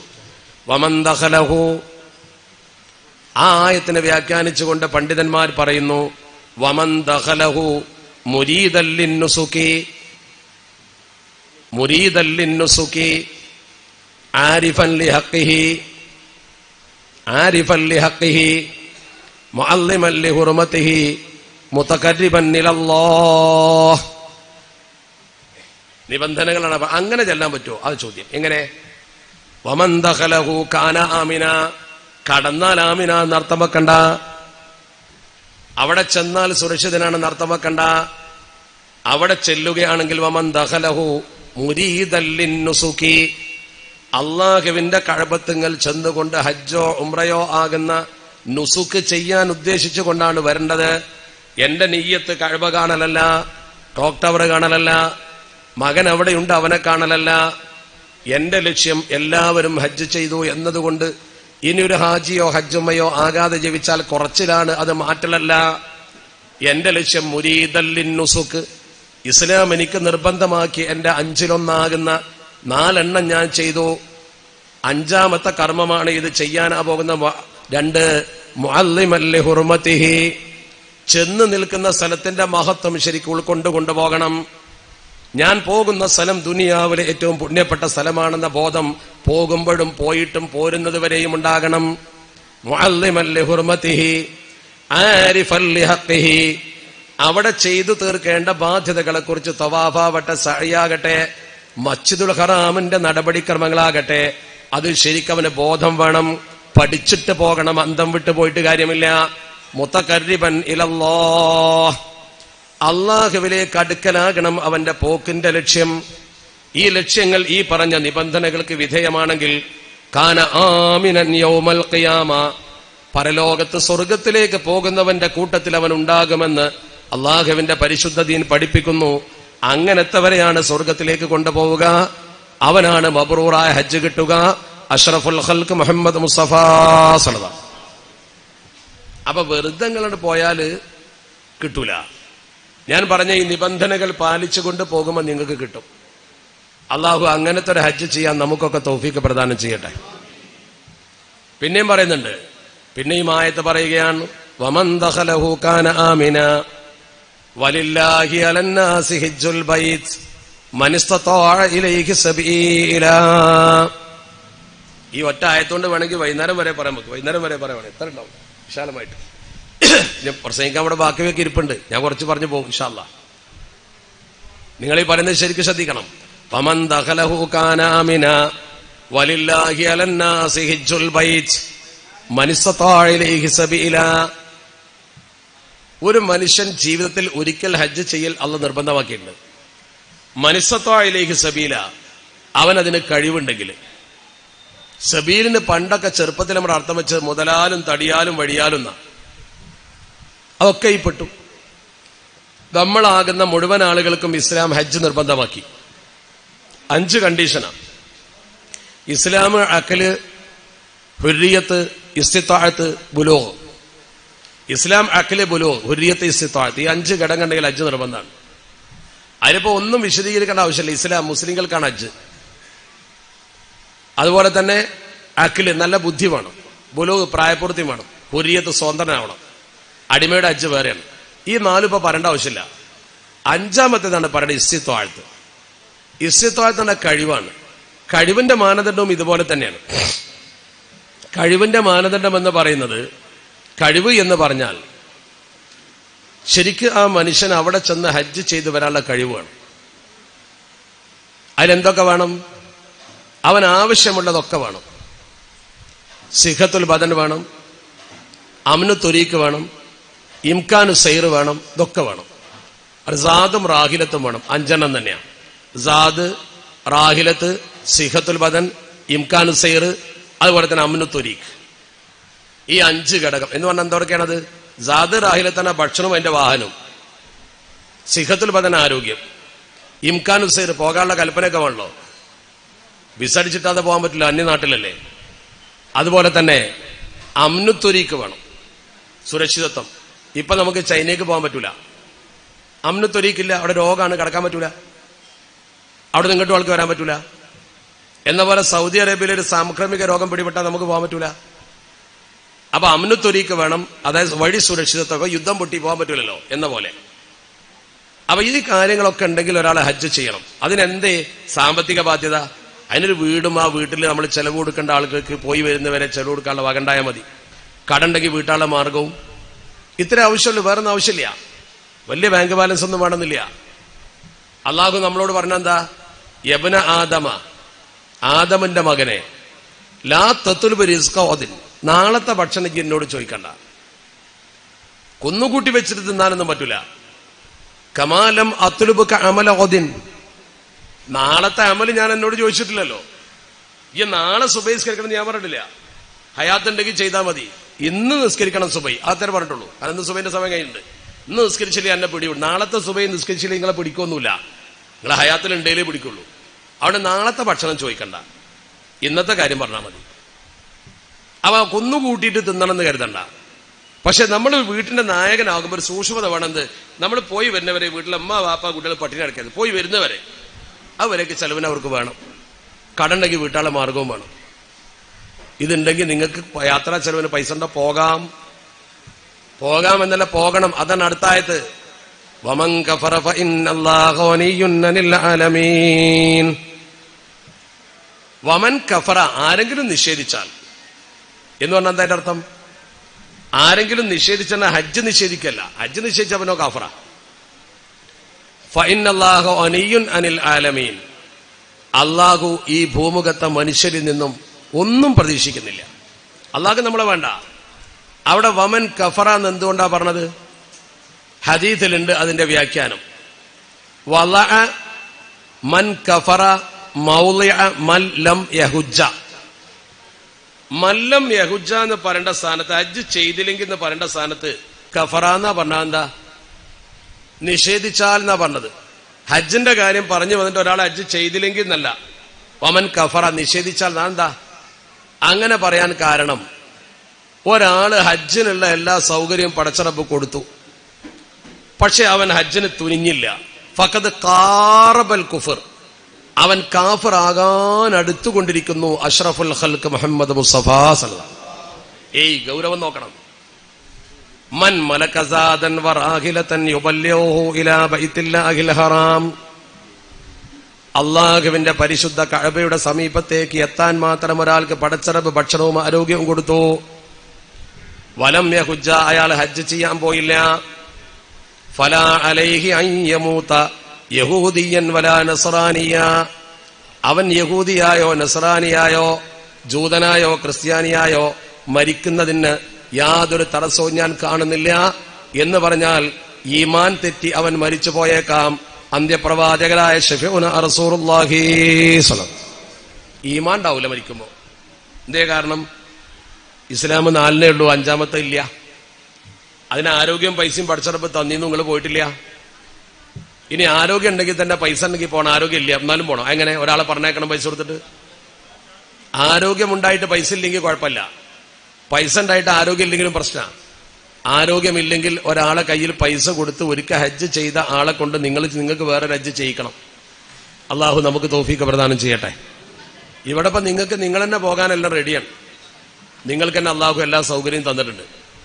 അപ്പൊ ഈ ഒരൊറ്റ ആയത്തിന്റെ വ്യാഖ്യാനത്തിൽ പറഞ്ഞ കാര്യങ്ങളുടെ ഗൗരവങ്ങളും നോക്ക്. ഇനി നമ്മൾ ആരും പരിശുദ്ധ ഹജ്ജ് ചെയ്യാൻ പോയില്ല എന്ന് വിചാരിക്കുക, ഉംറയും ചെയ്തില്ല എന്ന് വിചാരിക്കുക. കഅബത്തിന്റെ സമീപത്തൊന്ന് ചെന്ന് നിന്നാൽ തന്നെ പുണ്യാണ്. കഅബത്തിന്റെ സമീപത്തൊന്ന് എത്തിപ്പെട്ടാൽ തന്നെ പുണ്യാണ്. അതെന്താ അങ്ങനെ പുണ്യം? ഈ വീടിന്റെ അടുത്ത് ചെന്നിട്ട് ഒരാൾ പടച്ചവനോടൊന്ന് കരഞ്ഞു ദ്വാരുന്നുണ്ടല്ലോ, അവൻ എന്താണോ ഉദ്ദേശിക്കുന്നത് അത് കിട്ടുന്ന ദീൻ പറഞ്ഞത്. എന്താ തർക്കം നിങ്ങൾക്ക്? മാ അതാ ത്വാലിബു ഹാജത്തിൻ ഖത്തു ദുന്യൻ വലാ ആഖിറതൻ ഇല്ലാ റജഅ ബിഹാജതിഹി. ഈ വീട്ടിന്റെ മുമ്പിലേക്ക് ഒരാൾ വരികയും ദുന്യാവിന്റെയോ ആഖിറത്തിന്റെയോ ആഗ്രഹം അവിടെ വെച്ച് പടച്ചറബിനോട് ചോദിക്കുകയും ചെയ്താൽ അത് വാങ്ങിയിട്ടല്ലാതെ തിരിച്ചു പോകുന്ന സംഭവമേ ഉണ്ടാകില്ല. അത് വാങ്ങിയിട്ടല്ലാതെ അവനോടൊന്ന് പോകൂല. അപ്പൊ ഈ കഅബത്തിന്റെ അടുത്ത് നിങ്ങൾ മനസ്സ് തുറന്നു ദ്വാരുന്നാൽ അങ്ങനെയാണ്. ആദം നബി അലൈഹി സ്വലാത്തു വസ്സലാം കഅബ ഉണ്ടാക്കി. അള്ളാഹു ആദം നബി തങ്ങളോട് പറഞ്ഞ, ആദമേ, നീ ഭൂമിയിൽ ചെന്നിട്ട് എനിക്ക് നല്ലൊരു വീടുണ്ടാക്ക്. ലമ്മാ അഹ്ബത്തല്ലാഹു സുബ്ഹാനഹു വ തആല ആദമ മിനൽ ജന്നതി, ആദം നബിയെ പടച്ച റബ്ബ് ഭൂമിയിലേക്ക് സ്വർഗ്ഗത്തിൽ നിന്ന് നിയോഗിക്കുമ്പോൾ ഖാല, റബ്ബ് പറഞ്ഞു, ഇബ്നിലി ബൈതൻ ബിഖിദാഇ ബൈതി അല്ലദീ ഫിസ്സമാ, ആകാശത്തുള്ള എന്റെ വീട് പോലത്തെ ഒരു വീട് താഴത്ത് എനിക്ക് നിർമ്മിക്കണം ഭൂമിയിൽ. എന്തിനാണ് നിർമ്മിക്കുന്നത്? അള്ളാഹു പറഞ്ഞു കൊടുത്തു, തതഅബ്ബദു ഫീഹി അൻത വ വലദുക, നീയും നിന്റെ മക്കളും അതിൽ എന്നെ ആരാധിക്കണം. കമാ തതഅബ്ബദു മലായികതി ഹൗല അർശി, എന്റെ മലക്കുകൾ അർശിന്റെ ചുറ്റും നിന്ന് എന്നെ ആരാധിക്കുന്നത് പോലെ നീ അവിടെ ഉണ്ടാക്കുന്ന ഭവനത്തിൽ നിന്റെ മക്കൾ എന്നെ ആരാധിക്കണം. ആദം നബി അത് ഏറ്റെടുത്തു, ഭൂമിയിൽ വന്നു, നിർമ്മിച്ചു. സഹായത്തിന് ജിബ്രീൽ അലൈഹി സ്വലാത്തു വസ്സലാമിനെ വിളിച്ചു. എവിടെ കഅബ ഉണ്ടായിരുന്ന മലക്കൾ ഉണ്ടാക്കിയൊക്കെ പഠിച്ചു. അങ്ങനെ ആദം നബി അലൈഹി സ്വലാത്തു വസ്സലാം പടച്ച റബ്ബിനോട് പറഞ്ഞു, പടച്ചോനെ, ഞാൻ എന്റെ പണി എടുത്തിട്ടുണ്ട്, നീ എന്നെ ഏൽപ്പിച്ച പണി ഇതാണ്. ഇന്നലി കുല്ലി ആമിലിൻ ജസാ, പണിയെടുത്തോൾക്ക് കൂലി ഉണ്ടാവുമല്ലോ അല്ലേ എന്ന് ചോദിച്ചു. പണിയെടുത്തോൾക്ക് കൂലി ഉണ്ടാവുമല്ലോ, ഉറപ്പല്ലേ? അപ്പൊ അല്ലാഹ് പറഞ്ഞു, ഉണ്ട്. എന്താ കൂലി? അമായ ആദമു ഫഖദ് ഗഫർതു ലക, ആദം നബിയെ, നിങ്ങൾക്ക് ഞാനെല്ലാം പുറത്തു തന്നിരിക്കുന്നു. വ അമ്മാ ദുർരിയതുക, നിങ്ങളുടെ സന്തതി പരമ്പരയിൽപ്പെട്ട ആളുകൾ ആരൊക്കെയുണ്ടോ, ഫമൻ ജാഅ ബിഹാദൽ ബൈത്ത്, ഈ ഭവനത്തിന്റെ സമീപത്ത് നിങ്ങളുടെ സന്തതി പരമ്പരയിൽപ്പെട്ട ആരെങ്കിലും ഒരാൾ വന്നാൽ, ഏതുവരെ ഖിയാമം വരെയുള്ള കാലഘട്ടത്തിൽ വന്നാൽ, ഫഖദ് ഗഫർതു ലഹു, അവനും ഞാൻ പുറത്തു കൊടുത്തിരിക്കുന്നു. യുഗ്ഫറു, പൊറുക്കപ്പെടുന്നല്ല, യഗ്ഫിറു, പൊറുക്കുന്നുവല്ല. ഫഖദ് ഗഫർതു, ഞാൻ പുറത്തു കൊടുത്ത് കഴിഞ്ഞിരിക്കുന്നു. അഡ്വാൻസ് വാഗ്ദാനമാണ്. കഅബത്തിന്റെ സമീപത്ത് ആദമിന്റെ അടിമകൾ അലൈഹിസ്സലാം ആരെങ്കിലും ഒരാൾ ചെന്നിട്ട് ഒന്ന് പൊട്ടിക്കരഞ്ഞാൽ, മാ അതാ ത്വാലിബു ഹാജത്തിൻ ഖത്തു, മാ അതാ ഹാദൽ ബൈത ത്വാലിബു ഹാജത്തിൻ ഖത്തു ദുന്യം വലാ ആഖിറതൻ ഇല്ലാ റജഅ ബിഹാജതിഹി. പോരെ നിങ്ങൾക്ക്? ദാവൂദ് നബി അലൈഹി സ്വലാത്തു വസ്സലാം പടച്ച റബ്ബിനോട് ചോദിച്ചു, അല്ലാഹുവേ, മാലി ഇബാദിക ഇദാ സാറൂക ഫീ ബൈതിക, നിന്റെ ഭവന സന്ദർശനം നടത്തിയിട്ട് ഈ ജനങ്ങൾക്ക് എന്ത് കിട്ടാനാ? കെട്ടിപ്പേറി ഇടങ്ങാറായി ബുദ്ധിമുട്ടി പൈസയും കൊടുത്ത് മക്കത്തി എന്നിട്ട് ആ കഅബത്തിന്റെ എവിടെ പോയി എന്താ കിട്ടാനാ? ആ നേരം വീട്ടിൽ നിന്ന് അവർ കത്തം തീർത്തൂടെ? എന്താ പഠിച്ചോനെ എങ്ങനെ? അല്ലാഹ് പറഞ്ഞു, ബഹുമാനപ്പെട്ട അല്ലാഹുവിന്റെ പ്രവാചകരോട് പറഞ്ഞു, ദാവൂദ്, ഞാനൊരു സായിറാണ്, നിങ്ങൾ സന്ദർശിക്കുന്നത് എന്നെയാണ്. ഞാനൊരു മസൂറാണ്, നിങ്ങൾ സന്ദർശിക്കുന്ന സായിർ നിങ്ങളാണ്. സായിറിന്റെ മസൂറിന്റെ മേൽ ചില അവകാശങ്ങളുണ്ട്. എന്റെ കൈ നിങ്ങൾക്ക് ചിലത് കിട്ടാണ്ട് ഇവിടെ നിങ്ങളെ വിളിച്ചിട്ട് വന്നതാ, വിളിച്ചിട്ട് വന്നുകൊണ്ടാണ് ഈ വെള്ളം ചായയൊക്കെ തരുന്നത്. വേണമെങ്കിലും വെച്ച് നീട്ടണം, അതിനാണ്. നേരെ മറിച്ചോ, വിളിച്ചിട്ടല്ല വന്നെങ്കിൽ ഇത്ര വരികേണ്ടതുണ്ടാവില്ല. നമ്മളെ വിളിച്ചതാണ് അങ്ങോട്ട്, അല്ല വിളിപ്പിച്ചതാ ഇബ്രാഹിം നബി തങ്ങൾ വിളിച്ചിട്ട്. അപ്പൊ അവിടെ നമുക്ക് സൗകര്യം ഉണ്ടാവും. അപ്പൊ നമ്മൾ മസൂറാണ്, നമ്മൾ സായിറാണ്. മസൂർ ആരാ? തഫ്സീറിലുണ്ട്, അൽ മസൂറു സ്വാഹിബുൽ ബൈത്തില്ലദീ യസൂറുഹു ആണ്. നിങ്ങളെ സന്ദർശിക്കുന്ന വീട്ടിന്റെ ഉടമയാണ് മസൂർ, അത് അള്ളയാണ്. ഞാൻ അവർക്ക് രണ്ട് കാര്യം ചെയ്തു കൊടുക്കാം. എന്താ? അൻ ഉആഫിയഹും ഫിദ്ദുനിയ വ അഗ്ഫിറ ലഹും ഇദാ ലഖീതുഹും ഖാല റസൂലുള്ളാഹി. ഇവിടെ വരുന്നവർക്ക് ഞാൻ ആഫിയത്ത് കൊടുക്കും, ആദ്യം പരലോകത്ത് പുറത്തും കൊടുക്കും. രണ്ട് വാഗ്ദാന ദാവൂദ് നബിയോട് അല്ലാഹ് പറഞ്ഞതാ. രണ്ടും നമ്മൾ ശരിക്ക് പഠിക്കുക. ഒന്ന് നമ്മൾ കണ്ടിട്ടുണ്ട്, മറ്റേ ഇനി കാണാൻ പോണേ ഉള്ളൂ. ആഫിയത്ത് കിട്ടുമ്പോ നമ്മുടെ കൂടെയൊക്കെ യാത്ര ചെയ്യുന്ന തീരെ ആഫിയത്തില്ലാത്ത ആൾക്കാർ, ഉമ്മമാരാണെങ്കിലും ഉപ്പമാർ, ഒരു തവാഫ് പോലും ഈ സാധനം കൊണ്ട് ചെയ്യാൻ കഴിയില്ല നമ്മൾ ഉറപ്പിക്കും. കാരണം അത്രയും പ്രയാസ. പക്ഷെ കഴബൺ കാണുമ്പോഴേക്ക് ഇവർ അതൊക്കെ ചെയ്യണമാണ്. നല്ല മര്യാദക്ക് എന്താ ഒരു ആരോഗ്യം പടച്ചോണ്ട് എവിടുന്നോട് കൊടുക്കുകയാണ്. അത് എവിടുന്നോട് കിട്ടും. അതുവരെയുള്ള ഉമ്മയായിരിക്കൂല, മുട്ടുവേദന ഒന്നും കാണാണ്ടാവില്ല. അതെന്താ കഴബ കാണുമ്പോൾ ഒരു ആവേശത്തിൽ അതൊരു ബർക്കത്ത്, അത് അള്ളാന്റെ വാഗ്ദാനം. നിങ്ങൾക്കൊക്കെ നിങ്ങൾ ആരിപ്പോ കാൽമുട്ട് വേദന, കൈമുട്ട് വേദന, പ്രഷർ, ഷുഗർ, പെരടി വേദന ഒന്നും ചിന്തിക്കണ്ട. അവിടെ ചെല്ലുമ്പോൾ അതൊക്കെ മാറും. അള്ളാഹു ആഫിയത്ത് പ്രദാനം ചെയ്യട്ടെ. ഹജ്ജ് ചെയ്യാൻ അതൊന്നും തടസ്സാവൂല, ഇഖ്ലാസ് ഉണ്ടെങ്കിൽ. ഇല്ലെങ്കിലോ ഒരു മുള്ളു കുത്തിയാൽ മതി, ചെയ്യാൻ പറ്റൂല. അപ്പൊ ഒരു രോഗം നിങ്ങൾക്ക് തടസ്സാവൂല. എത്രയോ വയസ്സന്മാർ വീൽ ചെയറിൽ ഇരുന്നുകൊണ്ട് ഇത് ചെയ്യുന്നുണ്ട്.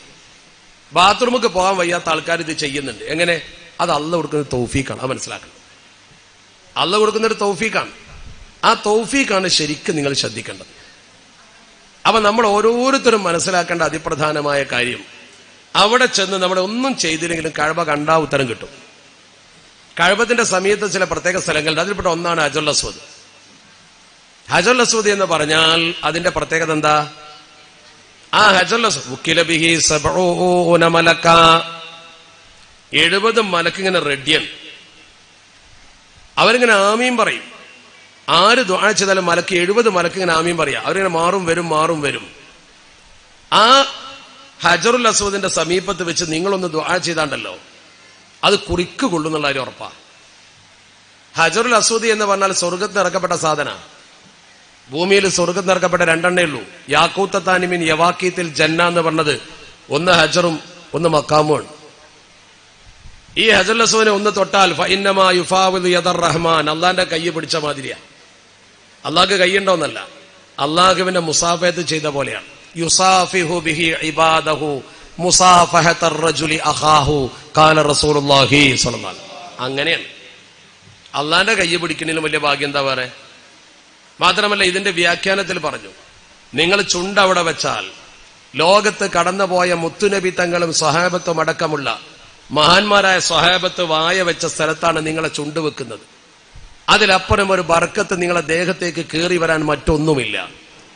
നിങ്ങൾ നിൽക്കുന്നതോ ലോകത്തിന്റെ നാനാഭാഗത്തെ മുഅ്മിനീങ്ങൾ തിരിഞ്ഞ് ഹൃദയം ഇതിലേക്കാക്കിയിട്ട് വജ്ഹത്തു വജ്ഹിയ എന്ന് പറയുന്ന ആ കേന്ദ്രബിന്ദുവിന്റെ അറ്റത്തങ്ങൾ നിൽക്കുന്നത്. നിങ്ങൾ ഇങ്ങോട്ട് വലിച്ചെടുക്കുന്നതോ ഈ മഹാന്മാർ മുത്തിയ ആ മഹനീയമായ ആ പ്രതലത്തിന്റെ ഒരു ആകിരണം. രണ്ടും കൂടിച്ചേരുമ്പോൾ ഉള്ളും പുറവും നിങ്ങൾ നന്നാവുന്ന മഹാന്മാർ എഴുതിയത്. അത് അങ്ങനെ വായിച്ചു പറഞ്ഞാൽ ഞെട്ടിപ്പോവും. ആ ചെന്ന് നിൽക്കുന്ന സ്ഥലത്തിന്റെ മഹത്വം അതൊരു കരിങ്കല്ലല്ല. നിങ്ങൾ മനസ്സിലാക്കേണ്ട സവിശേഷം ആ ഒരു ഭാഗ്യം. എന്തിന് അറഫയിൽ പോയില്ലെങ്കിൽ പോലും ഈ പുണ്യം കിട്ടുന്ന അർത്ഥം. അപ്പൊ അറഫയും കൂടി പോകാൻ ഹജ്ജ് കൂടി ചെയ്യുമ്പോൾ എത്ര ഈ പുണ്യം? ഈ റുക്നുൽ യമാനിന്റെ ഭാഗത്ത് ഒന്ന് തൊട്ടുമുത്തിയാ മതി. അല റുക്നുൽ യമാനി മലക്കാനി യുഅമ്മിനാനി അലാ മൻ മർറ അലൈഹിമാ.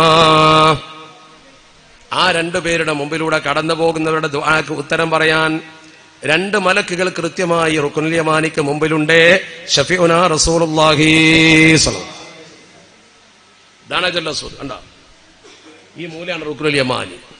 ഈ മൂലക്കലുണ്ട് മലക്കുകൾ 2 എണ്ണം. ഇവിടെ മൊത്തത്തില് മലക്കുകൾ മൊത്തം അൽ കഅബത്തു മഹ്ഫൂഫത്തുൻ, കഅബ ചുറ്റപ്പെട്ടതാണ്. ബിസബഈന അൽഫൻ മിനൽ മലായിക, 70,000 മലക്കുകളെ കൊണ്ട് കഅബ ചുറ്റപ്പെട്ട് കിടക്കുകയാണ്. മസ്ജിദുൽ ഹറാമിന്റെ ഉള്ളിൽ നിങ്ങൾ തവാഫ് ചെയ്യുമ്പോൾ, നിസ്കരിക്കുമ്പോൾ, നിങ്ങൾ ചലിക്കുമ്പോൾ 70,000 മലക്കുകൾ കഅബക്ക് ചുറ്റും എപ്പോഴുമുണ്ട്. 70,000 മലക്കുകൾ എപ്പോഴും കഅബന്റെ ചുറ്റും ഇങ്ങനെ സ്റ്റഡിയായിട്ട് നിൽക്കുകയാണ്. 70,000 മലക്കുകൾ. അപ്പൊ ഇവരൊക്കെ ആമീൻ കിട്ടിയ, ഒരു മലക്കിന്റെ ആമീൻ കിട്ടിയ പോലെ അല്ലാഹുവേ ഞങ്ങൾക്ക് ആ ഭാഗ്യം നീ നൽകണേ തമ്പുരാനെ. ആ പുണ്യസ്ഥലത്ത് ചെല്ലുമ്പോഴുള്ള മഹത്വത്തെ കുറിച്ചാണ് ഞാനീ പറയണത്. മാത്രമല്ല യുനസ്സിലുല്ലാഹു സുബ്ഹാനഹു വ തആല അങ്ങനെ ഇറക്കിക്കൊണ്ടിരിക്കും. മിഅത്തം വൈശ്വര്യ റഹ്മ, ഒരു ദിവസം അള്ളാഹു 120 റഹ്മത്ത് ഇറക്കുന്ന 120 റഹ്മത്ത്. അതിൽ 60 എണ്ണം ഇത് തവാഫ് ചെയ്യുന്നവർക്കാണ്, 40 എണ്ണം നിസ്കരിക്കുന്നവർക്കാണ്. 6 × 4 = 10. 20 എണ്ണം ലിന്നാദിറൂന നോക്കുന്നവർക്കാ. കഅബനെ നോക്കുന്ന ആളുകൾക്ക്, ലിന്നാദിരീൻ നോക്കുന്ന ആളുകൾ, നാദിരീങ്ങൾക്കാണ് 20 എണ്ണം. കഅബനെ നോക്കിയിരിക്കുന്ന ആളുകൾക്ക് 20 എണ്ണം, തവാഫ് ചെയ്യുന്നവർക്ക് 60 റഹ്മത്ത്, നിസ്കരിക്കുന്നവർക്ക് 40 റഹ്മത്ത്. അങ്ങനെ തന്നെ ഹദീസിലുണ്ട്, വിശദീകരിച്ച് പഠിപ്പിച്ചു അഷ്റഫുൽ ഖൽഖ് മുഹമ്മദ് മുസ്തഫ സല്ലല്ലാഹു. ഒന്നും വേണ്ട, വെറുതെ ഇങ്ങനെ അന്തം വിട്ട നദറത്തു ഇലൽ കഅബത്തി ഇബാദത്തുൻ, കഅബയിലേക്ക് വെറുതെ ഇങ്ങനെ നോക്കിയിരുന്നാൽ ഇബാദത്താണ്. അള്ളാഹുവിന്റെ കഅബയാകുന്ന കറുത്ത കില്ല പുതച്ച കഅബയുണ്ടല്ലോ, മസ്ജിദുൽ ഹറാമിൽ ഇരുന്നു കൊണ്ട് ഈ പ്രവൃത്തി നിങ്ങൾ ചെയ്യുമ്പോൾ ഇഅ്തികാഫ് മസ്ജിദുൽ ഹറാമിലാണ്. ഇഅ്തികാഫിന്റെ വലിപ്പം അറിയുമോ നിങ്ങൾക്ക്? വമൻ ഇഅ്തകഫ യൗമൻ ഇബ്തിഗാഅ മർളാത്തില്ലാഹ് ജഅലല്ലാഹു ബൈനഹു വബൈനൻ നാരി സലാസ ഖനാദിക്. നീ ഒരു ദിവസം അള്ളാഹിന്റെ ഭൂമിയിൽ ഏതെങ്കിലും ഒരു പള്ളിയിൽ ഇഅ്തികാഫ് ഇരുന്നാൽ ആ ഇഅ്തികാഫിന്റെ കൂലി കൊണ്ട് നിന്നെ അള്ളാഹു സുബ്ഹാനഹു വ തആല നരകത്തിന്റെ അകത്ത് നിന്ന് 3 വലിയ കിടങ്ങുകൾ തീർത്തുകൊണ്ട് അകലെയാക്കുമെന്ന് പറഞ്ഞാൽ വളരെ വിദൂരത്താക്കും. അത് മസ്ജിദുൽ ഹറാമിലാകുമ്പോഴോ 1,00,000 ഇഅ്തികാഫിരുന്ന കൂലിയാണ്. 1,00,000 ഇഅ്തികാഫിരുന്ന കൂലിയാണെന്ന് അള്ളാഹുവിന്റെ തിരുദൂതർ പഠിപ്പിക്കുന്നു. അഷ്റഫുൽ ഖൽഖ് മുഹമ്മദ് മുസ്തഫ. അപ്പൊ എന്താണ് എന്റെ ഗൗരവം? ചിന്തിക്കും നിങ്ങൾ. വെള്ളം ആവശ്യമുള്ളവർക്ക് കൊടുത്താൽ മതി, ഇങ്ങനെ നടന്ന് ഇടങ്ങറായി കൊടുക്കണ്ട, ചോദിക്കുന്നവർ കൊടുത്താൽ മതി. ഇത് പറയുന്നത് ശരിക്കും ശ്രദ്ധിച്ചോട്ടെ. കുറച്ചൊക്കെ വെള്ളം കുടിക്കാതെ നിൽക്കേണ്ടി ഇവിടെ, കാരണം വെള്ളമൊന്നും കിട്ടൂല ഇനി അധികം. നല്ല പ്രയാസം ഉണ്ടാവും, നിങ്ങൾ വിചാരിച്ച മാതിരിയല്ല. ഹജ്ജ് മഖ്ബൂലാകല അപ്പം തന്നെയാ. എപ്പോഴോ 24 മണിക്കൂറാണ് ഹജ്ജിൽ ഏറ്റവും കൂടുതൽ പ്രയാസമുള്ള സമയം. ഒരു 24 hours, ബാക്കിയൊന്നുമില്ല. ഒരു 24 മണിക്കൂർ. എന്താ 24 മണിക്കൂർ? ശ്രദ്ധിച്ചോളൂ. 24 മണിക്കൂർ എന്ന് പറഞ്ഞാൽ പരിശുദ്ധമായ അറഫാ ദിനത്തിന്റെ അന്ന് രാവിലെ സുബഹി നിസ്കരിച്ചിട്ടാണ് പോകേണ്ടത്. ചിലപ്പോൾ നേരത്തെ തന്നെ പോകും. അപ്പൊ അറഫന്റെ അന്ന് രാവിലെ അറഫയിലെത്തി. ദൂർ നിസ്കരിച്ചിട്ട് എത്തേണ്ടത് നമ്മൾ നേരത്തെ തന്നെ എത്തും. അറഫയിലെത്തി നേരെ അറഫയിൽ നിന്ന് മഗ്രിബ് കഴിഞ്ഞ് നേരെ മുസ്ദലിഫയിൽ വന്ന് രാത്രി കല്ല് പെറുക്കി ദുആ ചെയ്ത് മുസ്ദലിഫയിൽ നിന്ന് പിന്നെ നടന്ന് തമ്പിലെത്തുമ്പോൾ സുബഹിയാവും, അല്ലെങ്കിൽ സുബഹി കഴിയും. അപ്പൊ ഇന്ന് രാവിലെ പുറപ്പെട്ടാൽ നാളെ ഇങ്ങോട്ട് എത്തുള്ളൂ തമ്പിലേക്ക്. ഇന്ന് ഈ റൂം തമ്പാന്ന് വിചാരിച്ചു. ഇവിടുന്ന് നേരെ പോയി മുസ്ദലിഫ വഴി അറഫയിലെത്തി. വൈകുന്നേരം വരെ നിന്നു. രാത്രി മുസ്ദലിഫിക്ക് തന്നെ പോന്നു. മുസ്ദലിഫിൽ നിന്ന് തിരിച്ചു പോന്ന് അറഫയിലെത്തി, മിനയിലെ തമ്പിൽ. എപ്പോ 24 മണിക്കൂറായി. ഈ 24 മണിക്കൂറിന്റെ ഒരു സവിശേഷത പേടിപ്പിക്കാൻ വേണ്ടി പറയല്ല, ശ്രദ്ധിക്കണം. ഒരു ഓർമ്മക്ക് വേണ്ടി പറയാം. ഈ 24 മണിക്കൂറിന്റെ പ്രത്യേകത എന്താന്ന് വെച്ചാൽ മര്യാദക്കൊരു ഭക്ഷണം കിട്ടൂല എന്ന് ഉറപ്പാ. മര്യാദക്ക് ഭക്ഷണം കിട്ടും, നിങ്ങൾ ഉദ്ദേശിച്ച ഭക്ഷണമൊന്നും കിട്ടൂല. 2, ശരിക്കും ഉറങ്ങാൻ എന്തായാലും കഴിയില്ല. പിന്നെ ചില ആൾക്കാരുണ്ട് ബസ്സിൽ നിന്നുറങ്ങും, പോത്തിന്റെ പുറത്ത് കിടന്ന അങ്ങനത്തെ ആൾക്കാർ, അവർക്ക് ഉറങ്ങാം. ഉറക്കന്മാരുണ്ടോ? അവർക്ക് ഉറങ്ങാം. 3ാമത്തെ ഒരു കാര്യം എന്താ വെച്ചാൽ മര്യാദക്കൊരു വിസർജന സൗകര്യം നടക്കൂല. നന്നായിട്ടൊന്ന് ബാത്റൂം പോയിട്ട് റാഹത്തായിട്ട് നിങ്ങളെ വീട്ടിലൊക്കെ ബാത്റൂം പോകണ്ടല്ലോ, അതൊന്നും നടക്കൂല. എന്നാൽ അത്യാവശ്യം ഇതൊക്കെ നടക്കും ചെയ്യും. ഈ 3 കാര്യങ്ങൾ ഒരു മനുഷ്യന് നഷ്ടപ്പെട്ടാൽ, ഇപ്പൊ നിങ്ങൾക്ക് തന്നെ ഈ ക്ലാസ് അങ്ങനെ നീണ്ടുപോയി 2 മണിയെ ഭക്ഷണം കിട്ടാതായാൽ നിങ്ങളെ യഥാർത്ഥ സ്വഭാവം ഇങ്ങനെ പുറത്തേക്ക് വരും. അപ്പോൾ നിങ്ങൾ ആരാന്ന് അറിയുള്ളൂ. ഇപ്പൊ നിങ്ങൾ ആരാ നമുക്ക് മനസ്സിലാവൂല. നിങ്ങൾ ഈ കുപ്പായിട്ട് വന്നാണ്ട് നിൽക്കണേ കണ്ടിട്ട് ആളെ മനസ്സിലാക്കണ്ട. എന്നെ കുറിച്ച് മനസ്സിലാക്കണമെങ്കിൽ എന്റെ കൂടെ യാത്ര ചെയ്യണം, അല്ലെങ്കിൽ എന്റെ കൂടെ നിങ്ങൾ സാമ്പത്തിക ഇടപാട് നടത്തണം. ഞാൻ അതല്ല, നിങ്ങൾ എന്റെ നാട്ടിൽ വരണം. എന്റെ നാട്ടിൽ വരണം എന്താ പറ്റും? എന്റെ നാട്ടിൽ വന്ന് ചോദിക്കണം എങ്ങനെയുണ്ട് ഇയാൾ അവിടെയെന്ന്. എന്റെ മഹലിൽ വരണം. അപ്പോഴേ ഒരാളെ കുറിച്ചുള്ള വ്യക്തിത്വം മനസ്സിലാവും. നിങ്ങളൊക്കെ അങ്ങനെ ആവണം. ഹാജിമാരായി വന്നാലും അവനവന്റെ മഹലിൽ, എവിടെ അന്യനാട്ടിൽ കുപ്പായിട്ട് ഉത്ബോധനം നടത്താൻ പോയിട്ട് കാര്യമില്ല. ഞാൻ അന്തസ്സോടെയും അഭിമാനത്തോടെ എവിടെയും പറയാം. എന്റെ മഹലിന്റെ മെഹ്റാബിൽ ഒരു കാര്യം എഴുന്നേറ്റ് ആധികാരികമായി പറയാൻ ആ ആധികാരിക അവകാശം ഇപ്പോഴും എന്റെ കയ്യിൽ നിലക്കുണ്ട്. മഹബൂബുണ്ടല്ലോ ഇവിടെ, എന്റെ നാട്ടുകാരൻ ചോദിച്ചു നോക്ക്. അതെന്റെ നാട്ടുകാരോട് ഞാൻ പറഞ്ഞാൽ അവർ കേൾക്കും. അതിനായിട്ട് പള്ളിയിൽ ചെല്ലേണ്ടിയും വരും. അവനെന്റെ നാട്ടിൽ വില വേണം. അപ്പോഴേ ഒരു വിഷയം ചെയ്യുന്നതിന് അർത്ഥമുള്ളൂ. നിങ്ങളൊക്കെ അങ്ങനെ ആവണം. അതിന് ആ നാട്ടിലെ ജീവിതം നമുക്ക് സംശുദ്ധമായി കൊണ്ടുപോകാൻ കഴിയണം. അവിടെ കുരുട്ടും കുശുമ്പും ഉണ്ടാക്കാനും ചേരി ഉണ്ടാക്കാനും ശ്രമിക്കാതിരുന്നാൽ മതി. അള്ളാഹു അതിന് നമുക്ക് തൗഫീഖ് പ്രദാനം ചെയ്യട്ടെ. അപ്പൊ ഞാൻ പറഞ്ഞ വിഷയം അതല്ല. ഈ 3 കാര്യങ്ങൾ മുടങ്ങിയാൽ നിങ്ങളെ സ്വഭാവം അറിയും. അപ്പൊ എന്താ സംഭവിക്കുക? വിശക്കനുണ്ട്, നേരിക്ക് ഉറങ്ങിയിട്ടില്ല, മര്യാദക്ക് ബാത്റൂമിന് പോയിട്ടില്ല, മൂക്കത്ത് ദേഷ്യം ഇങ്ങനെ തുടിച്ച് തീപ്പെട്ടി വരച്ചാൽ കത്തും. അത്രമാത്രം ദേഷ്യം ഉണ്ടാവും. ഗ്യാസിന്റെ പൈപ്പ് തുറന്നിട്ട പോലെ ആയിരിക്കും അവന്റെ മുഖപ്പോ. ഈ ഒരു അവസ്ഥയിൽ ഈ മനുഷ്യന്റെ ഗതി എന്താ? അറഫയിലൊക്കെ നിന്ന് നല്ലോണം ദ്വാരുന്നുണ്ടാവും, നല്ല വിവരം ഉണ്ടാവും. എന്നിട്ട് മുസ്ദലിഫിൽ വന്നപ്പോഴേക്ക് നട്ട ക്ഷീണിച്ചു. പിന്നെ മിനിലെത്തിപ്പോ അതിനേക്കാൾ ക്ഷീണിച്ചു. എന്നിട്ട് ഒരാൾ അഭിപ്രായം ചോദിക്കണം, എങ്ങനെ ഉണ്ടായിരുന്നു അറഫ? അതൊന്നും പറയണ്ട, എത്ര ബുദ്ധിമുട്ടുണ്ടാവും ഞാൻ കരുതിയിട്ടില്ല, മതി. ആ ഒരൊറ്റ വാക്കോട് കൂടി ഹജ്ജ് വീണ് ഉടഞ്ഞുപോയി. ഹജ്ജ് തീർന്നു. എന്നോടൊരു ഹാജി നേരെ പറഞ്ഞൊരു വാക്കുണ്ട്, ഇന്ന് മറക്കൂലേനത്. മുസ്ദലിഫിന്നൊക്കെ വന്ന് അറഫീന്നൊക്കെ വന്ന് മുസ്ദലിഫി വന്ന് റൂമിലെത്തിയപ്പോ, തമ്പിലെത്തിയപ്പോ ഏതായാലും നമ്മൾ കല്ലെറിയാൻ പോവാന്ന് എഴുന്നേൽപ്പിച്ചു. ഇയാൾ പറഞ്ഞെന്താ അറിയോ?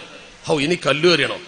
ഞാന് എന്റെ മകൻ പൈസ അയച്ചിട്ട് പോകുന്നുള്ളൂ, ഇത്ര ഇടങ്ങേറുണ്ടെങ്കിൽ ഞാൻ ഈ ഹലാക്കിന് നിൽക്കൂലായിരുന്നു എന്ന് പറഞ്ഞു. അങ്ങനെ തന്നെ അത് അയാൾ പറഞ്ഞ തന്നെ നിങ്ങളും പറയത്. കാരണം അത്ര ക്ഷീണം ഉണ്ടാകുമ്പോൾ നാക്കുമെന്ന് അത് വരും. പിന്നെ ഖേദിക്കും. ഒരു കാര്യമല്ല, ഹജ്ജ് പോയി. നിങ്ങളെ ഹജ്ജ് മക്ബൂൽ അല്ലാതാക്കാൻ ഇബ്ലീസ് പിന്നാലെ ഉണ്ടാവും. ആണ് നല്ലോണം ശ്രദ്ധിച്ചോ, മനസ്സുകൊണ്ട് ഉറപ്പിച്ചോ. ഒരു ദിവസം പട്ടിണി കിടന്നാൽ എനിക്കൊന്നുമില്ല, എനിക്കൊരു ദിവസം എന്ത് സംഭവിച്ചാലും പ്രശ്നമില്ല, എനിക്ക് പുറത്ത് കിട്ടണം എന്റെ ദോഷം സ്വർഗം, ആ ഒരു നെയ്യത്ത് മനസ്സിലാണ് കരുതിയാൽ ബാക്കിയൊക്കെ അലിഞ്ഞു പോകും. ആ ഒരു മാനസികാവസ്ഥയിലേക്ക് നമ്മൾ പരിവർത്തിക്കപ്പെടണം. ആ ഒരു ഹുബ്, അല്ലെങ്കിൽ ആ ഒരു മനുഷ്യന്റെ മനസ്സിലെ പടച്ച റബ്ബിനോടുള്ളൊരു ഹുബിന് വരണം. അതിന് വരുന്ന സമയത്ത് മനുഷ്യൻ വല്ലാതെ ഉണ്ടായിപ്പോവും. അതിനാണ് നമ്മൾ ഈ വേഷം കെട്ടിക്കണമെന്ന മഹാന്മാർ പറഞ്ഞു. നിങ്ങൾ ഈ വേഷം കെട്ടിക്കണം എന്തിനാ? നിങ്ങൾ മരിച്ചു പോകുമ്പോൾ ധരിക്കുന്ന പെണ്ണുങ്ങൾ ആണുങ്ങൾ ഈ വേഷം കാണുന്നുണ്ട് അവിടെ. ശരിക്കും സ്ത്രീ പുരുഷ സങ്കലനാണ് ശരിക്കും അവിടെ നടക്കുന്നത്. ഒരു പുരുഷന്റെ മാംസളമായ ഭാഗം കാണാവുന്നതൊക്കെ പെണ്ണിന് കാണാം. ഒരു പുരുഷന്റെ ശാരീരിക അവയവങ്ങളുടെ ഘടന വരെ മനസ്സിലാകുന്ന രീതിയാണ് അല്ലാഹ് ഈ മനുഷ്യന് കൊടുത്തിട്ടുള്ളത്. ഒരു പുതപ്പേടുള്ള ഒരു തുണി എടുക്കുള്ളൂ. ഒരു പെണ്ണിനാണെങ്കിൽ മുഖം മറക്കും വേണ്ട. എന്തിനാ അള്ളാഹു അങ്ങനെ ആക്കിയത്? എന്നിട്ട് ആണും പെണ്ണിങ്ങനെ ഒട്ടിച്ചേർന്ന് തവാഫ് ചെയ്യാണ്. തിരക്കാണ്. തിരക്കുള്ള ബസ്സിനേക്കാൾ തിരക്ക് തവാഫിൽ ആണും പെണ്ണും ഒട്ടിച്ചേർന്ന് നോക്കും. മുഖാമുഖം കാണും, കൂട്ടിമുട്ടും. എന്തിനാ അങ്ങനെയൊക്കെ? എന്നാ പെണ്ണുങ്ങൾക്ക് വേറൊരു ദിവസം തവാഫാക്കിക്കൂടെ? ആണുങ്ങൾക്ക് വേറെ 2 ഹജ്ജ് കൊല്ലത്തിലുണ്ടാക്കാൻ പഠിച്ചോന്നും വലിയ ബുദ്ധിമുട്ടൊന്നുമില്ലല്ലോ. ഒരു കൊല്ലം പെണ്ണുങ്ങളെ ഹജ്ജും പിറ്റത്തെ കൊല്ലം ആണുങ്ങളെ ഹജ്ജും അങ്ങനെയൊന്നും ആക്കിയില്ലല്ലോ. അതെന്തേ? അല്ലെങ്കിൽ പെണ്ണുങ്ങൾക്ക് ഒരു തവാഫിന്റെ സമയം ആണുങ്ങൾക്ക് വേറെ അങ്ങനെയൊന്നും വെച്ചില്ലല്ലോ. നമുക്ക് വേണമെങ്കിൽ വെക്കാം, അത് വേറെ കാര്യം. അപ്പൊ ഇതൊക്കെ ഉള്ളപ്പോഴും നിങ്ങളുടെ കൽബ് അള്ളാഹുവിൽ കേന്ദ്രീകൃതമായി നിൽക്കുന്ന ഒരു ഹൃദയപരമായ ഒരു നിയന്ത്രണ ശക്തി നിങ്ങൾക്കുണ്ടോ എന്നുള്ള നോക്കുകയാണ്. അല്ല, നിങ്ങൾ പെണ്ണുങ്ങൾ ആണുങ്ങളെയും ആണുങ്ങൾ പെണ്ണുങ്ങളെയും നോക്കി അവിടെ നടക്കുകയാണെങ്കിലോ നിങ്ങൾ ഹജ്ജല്ല. അപ്പൊ നിങ്ങളെ മനസ്സിനെ പടച്ചറപ്പ് ഒരു മൂശയിലിട്ട് ശരിക്ക് വാർക്കുകയാണ്. എന്ന് പറഞ്ഞാൽ ഒരു തട്ടാൻ സ്വർണത്തെ കത്തിച്ച് തീ കൊടുത്തിട്ട് അതൊരു പരുവത്തിലാക്കും പോലെ നിങ്ങളെ ശരിക്ക് ഭൗതികതയുടെ മധ്യയിട്ട്, പ്രയാസങ്ങളുടെ മധ്യയിട്ട്, കണ്ണഞ്ചിപ്പിക്കുന്ന സൗകര്യങ്ങളും സംവിധാനങ്ങളും മുമ്പിൽ തന്നിട്ട് പടച്ചം പരീക്ഷിച്ചിട്ട് കടഞ്ഞെടുക്കുകയാണ്. അപ്പൊ ലേശൊരു പ്രയാസം ഉണ്ടാവും. അതാണ് അതിന്റെ പ്രയാസം. ആ പ്രയാസമാണ് ശരിക്കും ഒരു മനുഷ്യന് സ്വർഗം കൊടുക്കുന്നത്. അപ്പൊ നല്ല ബുദ്ധിമുട്ടും നല്ല പ്രയാസമൊക്കെ ഉണ്ട്. അപ്പോഴൊക്കെ മനസ്സിങ്ങനെ നിയന്ത്രിച്ച് ഒരു മെന്റൽ കൺട്രോൾ അല്ലെങ്കിൽ സെൽഫ് കൺട്രോൾ, ഇതാണ് നമുക്ക് വേണ്ടത്. അത് നിങ്ങൾക്കുണ്ടോ? അല്ലെങ്കിൽ ഇവിടെ നിസ്കരിക്കാനേ പറയുള്ളൂ. അത് നിങ്ങൾക്കുണ്ടോ നോക്കിയിട്ട് ചെറിയൊരു പ്രവർത്തനം നടത്തിയിട്ട് സ്വർഗം തരികയാണ്. ഒരു 5 വക്ത് നിസ്കരിക്കുന്ന പ്രയാസമൊന്നും ഇതിനില്ല. 5 വക്ത് നിസ്കരിക്കുമ്പോൾ എത്ര ഓതണം, നിർബന്ധമായി എന്തൊക്കെ ചൊല്ലണം, അതിന് ക്രമീകരണം എത്രയാ? റുക്കുവിന്റെ മുമ്പ് സുജൂദ് ചെയ്താൽ പറ്റൂലല്ലോ. റുക്കുവിന്റെ മുമ്പ് സുജൂദ് പറ്റൂലല്ലോ. അങ്ങനെയല്ലേ? ഫാത്തിഹ അത്തഹിയ്യാത്തിൽ ഓതിയാൽ പറ്റൂല്ലോ. നേരെ മറിച്ച് ഹജ്ജിൽ ഒരുപാട് തലങ്ങും വലങ്ങുമൊക്കെ ഉണ്ട്. നിങ്ങൾ കല്ലെറിയും മുമ്പ് തവാഫ് ചെയ്താലും കുഴപ്പമില്ല. കല്ലെറിയാൻ പോകാതെ തവാഫ് ചെയ്ത് എന്നിട്ട് വന്ന് കല്ലെറിഞ്ഞു മതി, ഒരു കുഴപ്പമില്ല. അങ്ങനെയൊക്കെ ഒരുപാട് അഡ്ജസ്റ്റ്മെന്റ് ഒക്കെ നടത്താൻ അള്ളാഹു അവസരം തന്നത് എന്തുകൊണ്ടാ? നിങ്ങൾ അവിടെ അമല് എന്ന് പറയുന്ന സംഗതി ചില്ലറ കാര്യങ്ങളാണ്. അറഫയിൽ കുറച്ച് നിൽക്കുക, മിനയിൽ കുറച്ച് നിൽക്കുക, ഒന്ന് കല്ലെറിയ, അതൊക്കെയുള്ളൂ. പക്ഷെ നിങ്ങളുടെ മനസ്സിന്റെ നിയന്ത്രണം അത് വളരെ പ്രധാനമാണ്. അപ്പൊ ഹൃദയ വികാരമാണ് ഹജ്ജിന്റെ കാതൽ, ആത്മീയതയാണ് ഹജ്ജിന്റെ കരുത്ത്. അത് ചോർന്നു പോകുന്ന തരത്തിൽ നിങ്ങൾ വെറുതെ തവാഫ് ചെയ്തിട്ട് കാര്യമില്ല. അതുകൊണ്ടാണ് നമ്മളോട് തസോഫിന്റെ ഭാഷയിൽ പറഞ്ഞത് പെണ്ണുങ്ങൾക്ക് ഒരൊറ്റ ഉടുപ്പ്, മുഖം, അതായത് അവരെ കബറിലേക്ക് കൊണ്ടുപോകുമ്പോൾ നീളൻ ഉടുപ്പ്. ആണുങ്ങളെ കബറിലേക്ക് കൊണ്ടുപോകുന്ന കഫം പുടവ, അതെല്ലാവരും കാണാണല്ലോ. ആ കഫം പുടവ ചുറ്റിട്ട് ഇങ്ങനെ പോവുകയാണ്. ആണുങ്ങളോട് പറയാം, അത് കാണുമ്പോ ഒരു മരണപ്പോക്കിന്റെ തോന്നലുണ്ടോ നിങ്ങൾക്ക്? വീട്ടിൽ നിന്ന് ഇറക്കിക്കൊണ്ടോ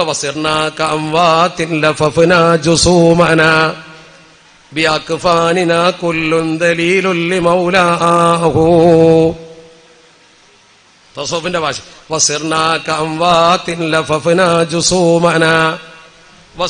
നമ്മൾ സഞ്ചരിക്കുന്നു. കംവാത്ത് മരിച്ചവരെ പോലെ. മയ്യത്ത് കൊണ്ടുപോകും, മയ്യത്ത് കട്ടില്ല കൊണ്ടുപോവുക, ഈ മയ്യത്ത് 2 കാലുമല പോവുക. ലഫഫിന നമ്മളെ ചുറ്റിയിരിക്കുന്നു, ജുസൂമന നമ്മളെ തടിയെ, ബി അക്ഫാനിന നമ്മളെ കഫംപുടവ കൊണ്ട്. കുല്ലുൻ എല്ലാവരും, രാജാവും സാധാരണക്കാരനൊക്കെ, ദലീലുല്ലി മൗലാഹു അള്ളാന്റെ മുമ്പിൽ ഇങ്ങനെ വളരെ വിനയാന്വിതനായിട്ട്.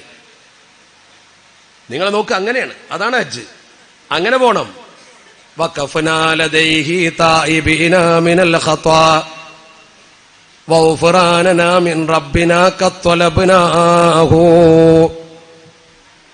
അള്ളാന്റെ മുമ്പ്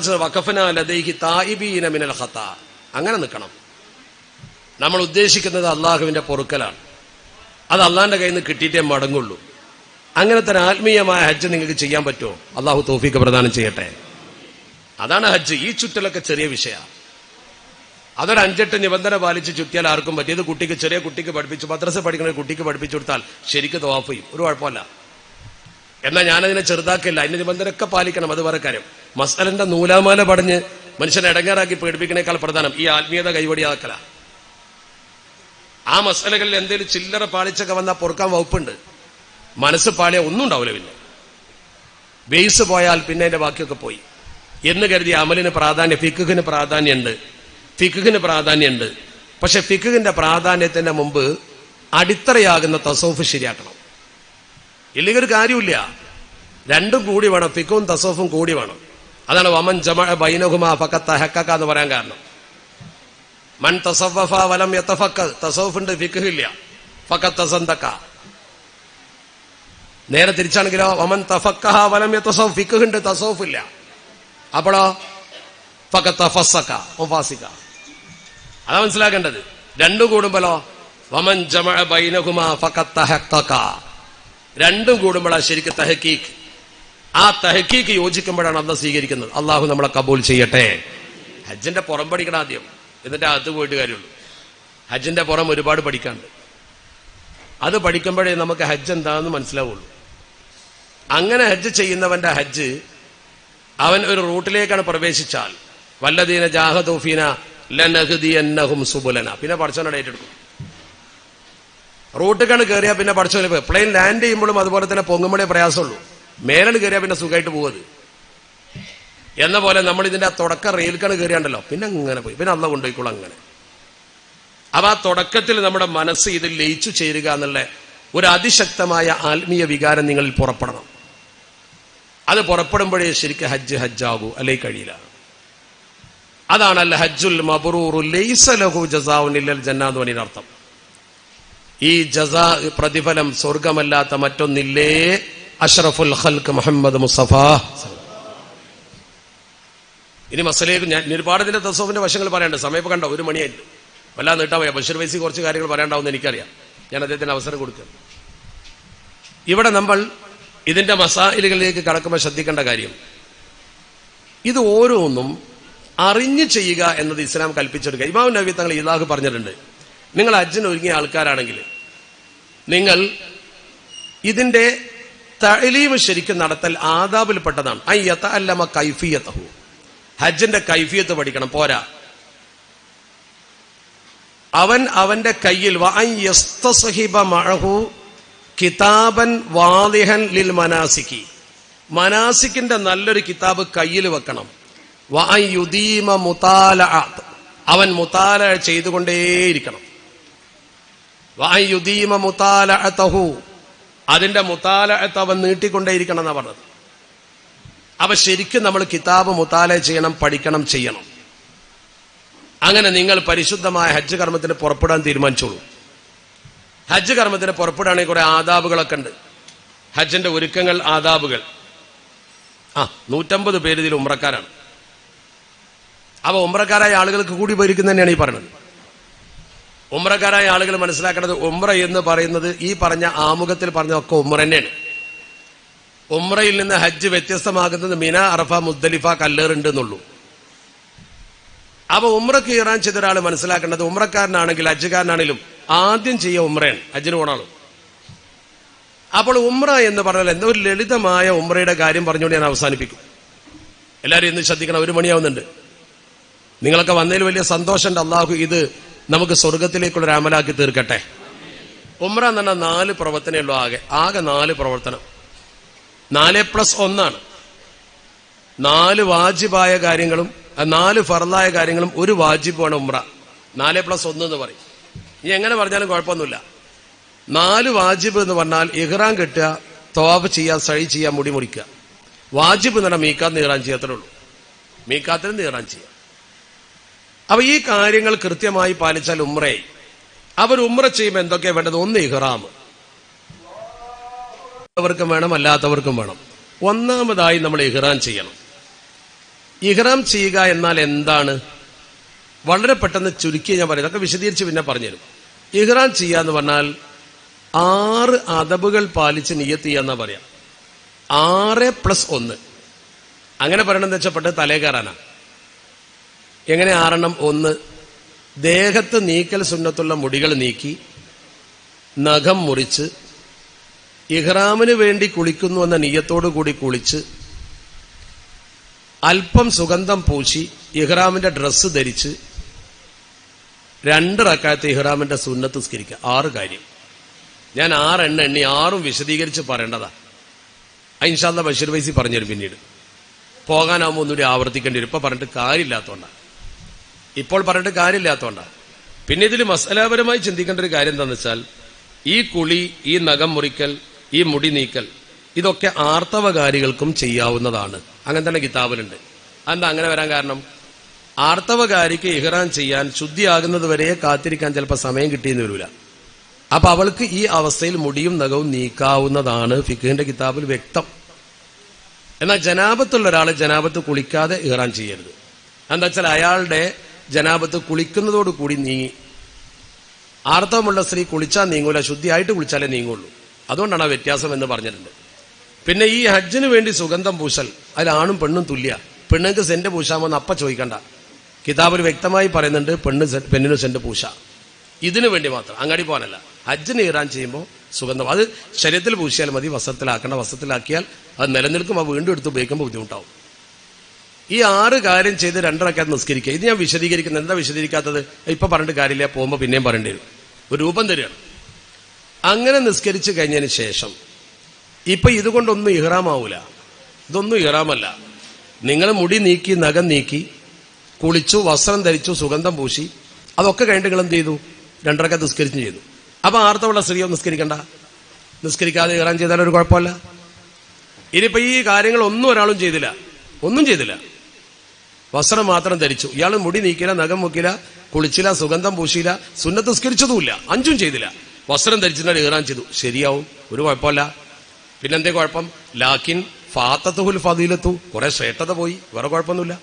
ഇത്രേ ഉള്ളൂ, വേറെ കുഴപ്പം. ഹജ്ജിനൊരു ബാധിക്കൊന്നുമില്ല, ഹജ്ജിന് ബാധിക്കൂല. അപ്പൊ നിസ്കരിച്ചില്ല എന്ന് കരുതി കുഴപ്പമില്ല. എന്നാൽ പുണ്യം കിട്ടാൻ എല്ലാം ചെയ്യലും നല്ലതാ.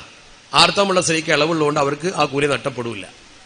അങ്ങനെ നമ്മൾ ഇഹ്റാം ചെയ്യൽ എങ്ങനെയാ? നബൈത്തുൽ ഉംറത വഹറംതു ബിഹാ ലില്ലാഹി തആല, ഞാൻ അള്ളാഹുവിന് വേണ്ടി ഒരു ഉംറ ചെയ്യാൻ കരുതി. മതി, മലയാളത്തിൽ പറഞ്ഞാലും മതി, അറബി പറഞ്ഞാലും മതി, 2 കൂട്ടി പറഞ്ഞാലും നന്നായി.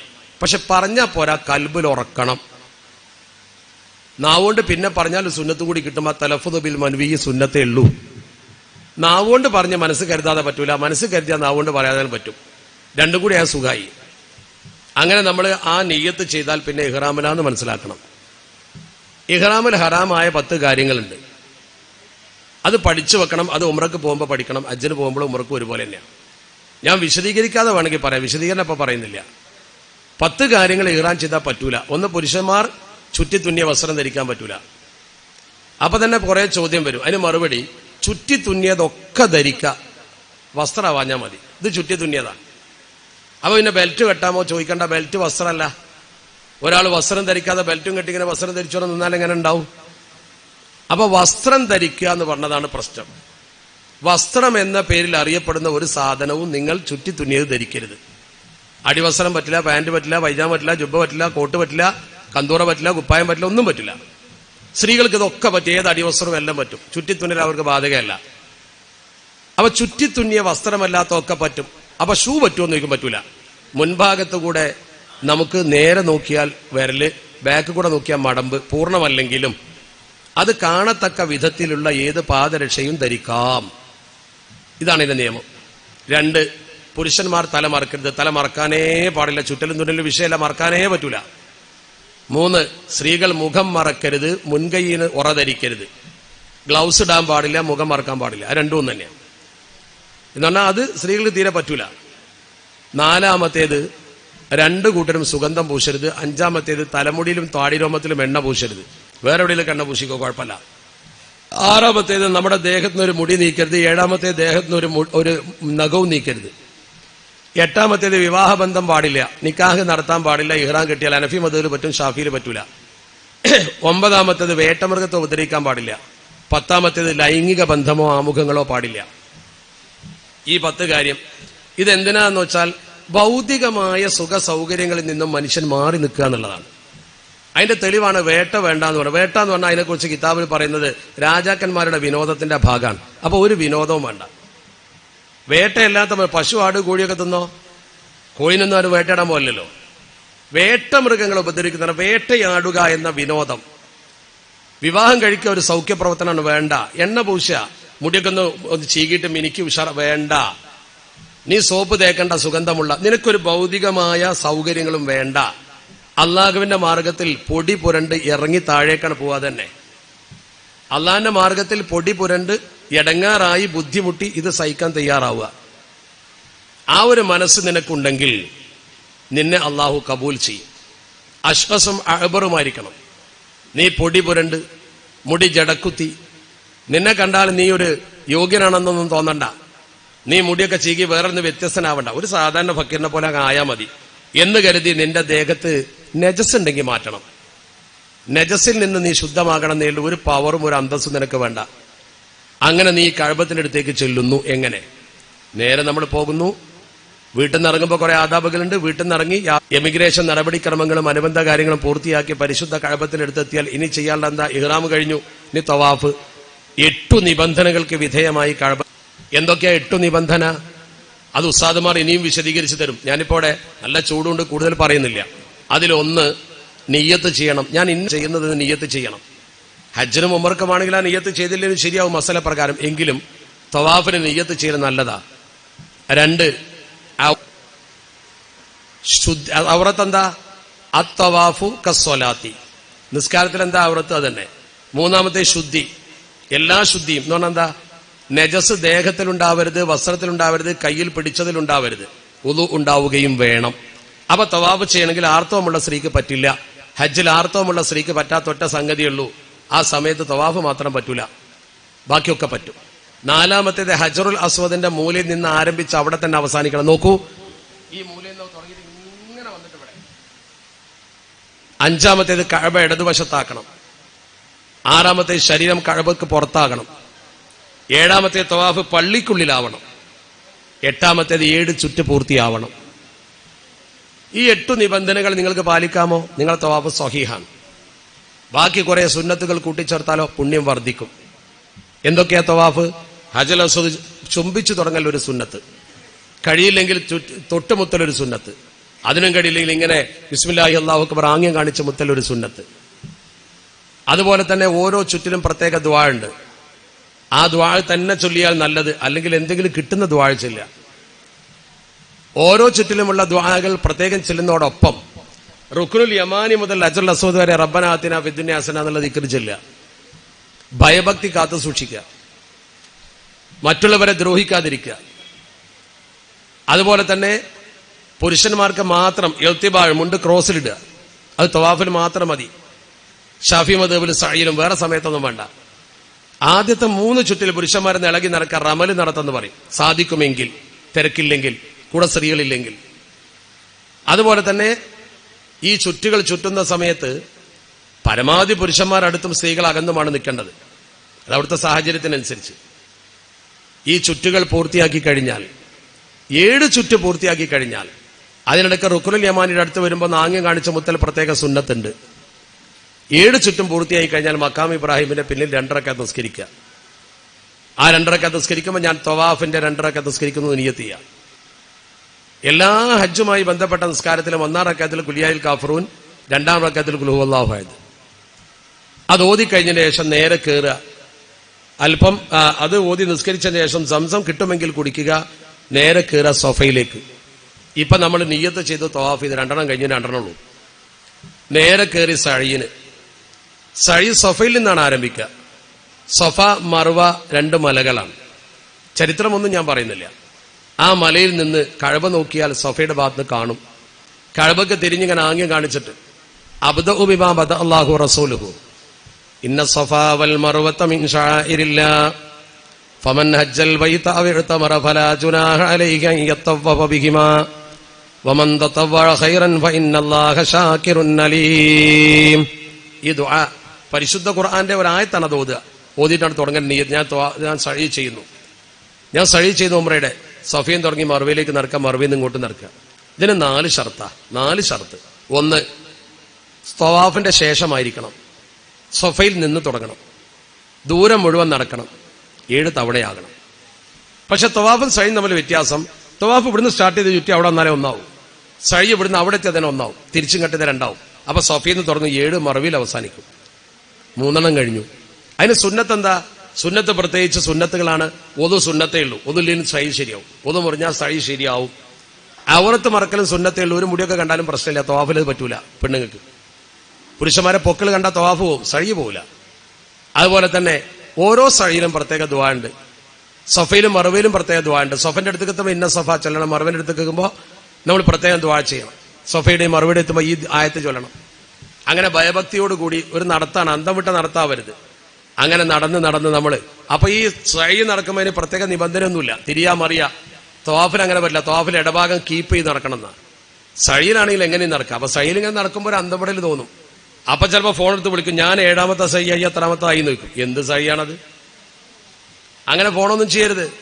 അവിടെയൊക്കെ ഭയഭക്തി കാത്തു സൂക്ഷിച്ച് നല്ല നിലക്ക് ഇബാദത്താന്ന് മനസ്സിലാക്കുക. അങ്ങനെ ഇബാദത്ത് ചെയ്ത് അവസാനിപ്പിക്കുക. മറുവയിൽ കഴിഞ്ഞു. നമ്മുടെ ഉംറയുടെ ഇഹ്റാം കഴിഞ്ഞു, തവാഫ് കഴിഞ്ഞു, സഴി കഴിഞ്ഞു. ഇനി മുടി മുറിക്കലാണ്. പുരുഷന്മാർ മുടി മൊത്തം മൊട്ടയടിക്കുക, നല്ലതാ. ഹജ്ജിന്റെ പിന്നെ അടിക്കുക. സ്ത്രീകൾ മുടി മൊത്തം തൂക്കിയിട്ട് തലപ്പ് വിട്ടുക, മതി. അസ്ല് ഒരാൾക്ക് തഹലുലാവാൻ 3 മുടി 2 കൂട്ടർ എവിടുന്നേലും 3 മുടിയാണ് മുറിച്ചിട്ടാ മതി. കിബിലക്ക് തിരിഞ്ഞ് 3 മുടിയാണ് മുറിച്ചിട്ടാ മതി. ഞാൻ തഹലുലാകുന്നു, തഹലുലായി. ഇപ്പൊ നിങ്ങൾക്ക് ഇതുവരെ ഹറാമായതൊക്കെ ഹലാലായി. ഇനി ഒരു കുഴപ്പമില്ല. സോപ്പ് തേക്ക, കുളിക്ക, സുഗന്ധം പൂശ, എല്ലാം ധരിക്കാം. ഈ മുടി മുറിക്കുന്നതോടുകൂടി നിങ്ങൾ ഉംറയിൽ നിന്ന് തഹല്ലുലായി. നിങ്ങളെ വീട്ടിൽ നിന്ന് നിങ്ങൾ ഇറങ്ങുമ്പോൾ ഇഹ്റാമിന്റെ കുളി കുളിച്ച്, മുടി മുറിച്ച്, നഖം മുറിച്ച് എയർപോർട്ടിലെത്തി ഇഹ്റാമിന്റെ ഡ്രസ്സ് മാറ്റി നിങ്ങൾ ഇഹ്റാമിന്റെ നിസ്കാരം നിസ്കരിച്ച് നിയ്യത്ത് ചെയ്ത് മക്കത്തെത്തി തവാഫ് ചെയ്ത് സഴി ചെയ്ത് മുടി മുറിച്ചു. ഈ കർമ്മം ചെയ്താൽ ഉംറ കഴിഞ്ഞു. വളരെ ലളിതമായിട്ടാണ് ഞാൻ പറഞ്ഞത്. ഒരു 1.5 മണിക്കൂർ എടുത്ത് പറയേണ്ട കാര്യമാണ് ഇപ്പൊ ചെറുതാക്കി പറഞ്ഞത്. സമയത്തിന്റെ ഒരു കുറവുണ്ട്. കാരണം എനിക്ക് 1 മണി വരെ ഞാൻ ഉദ്ദേശിച്ചുള്ളൂ ഇൻഷാ അല്ലാഹ്. ഏതായാലും ഇത്രയൊക്കെ നിങ്ങളോട് വരാനും പറയാനും എനിക്ക് തൗഫീഖ് അല്ലാഹ് തന്നതിന് ഞാൻ അള്ളാഹുവിനോട് നന്ദി പറയാം. ഒറ്റ കാര്യം ഞാൻ പറയട്ടെ. നിങ്ങളിവിടെ വന്നല്ലോ, ഇനിയും നിങ്ങൾക്ക് ക്ലാസ് ഉണ്ടാകുമല്ലോ. നിങ്ങൾക്ക് വളരെ പ്രധാനമായി കിട്ടാൻ പോകുന്ന ഒരു കാര്യം, ഈ ഹജ്ജ് കൊണ്ട് നിങ്ങൾക്ക് കിട്ടാൻ പോകുന്ന കാര്യം അള്ളാഹുവിന്റെ മഗ്ഫിറത്താണെങ്കിൽ ഇത് ശരിയാവുക എന്നത് എന്റെയും നിങ്ങളുടെയും ഒരു ആവശ്യമാണ്. അള്ളാഹു നമ്മുടെ ഹജ്ജ് മഖ്ബൂലും മബ്റൂറുമാക്കി തരട്ടെ.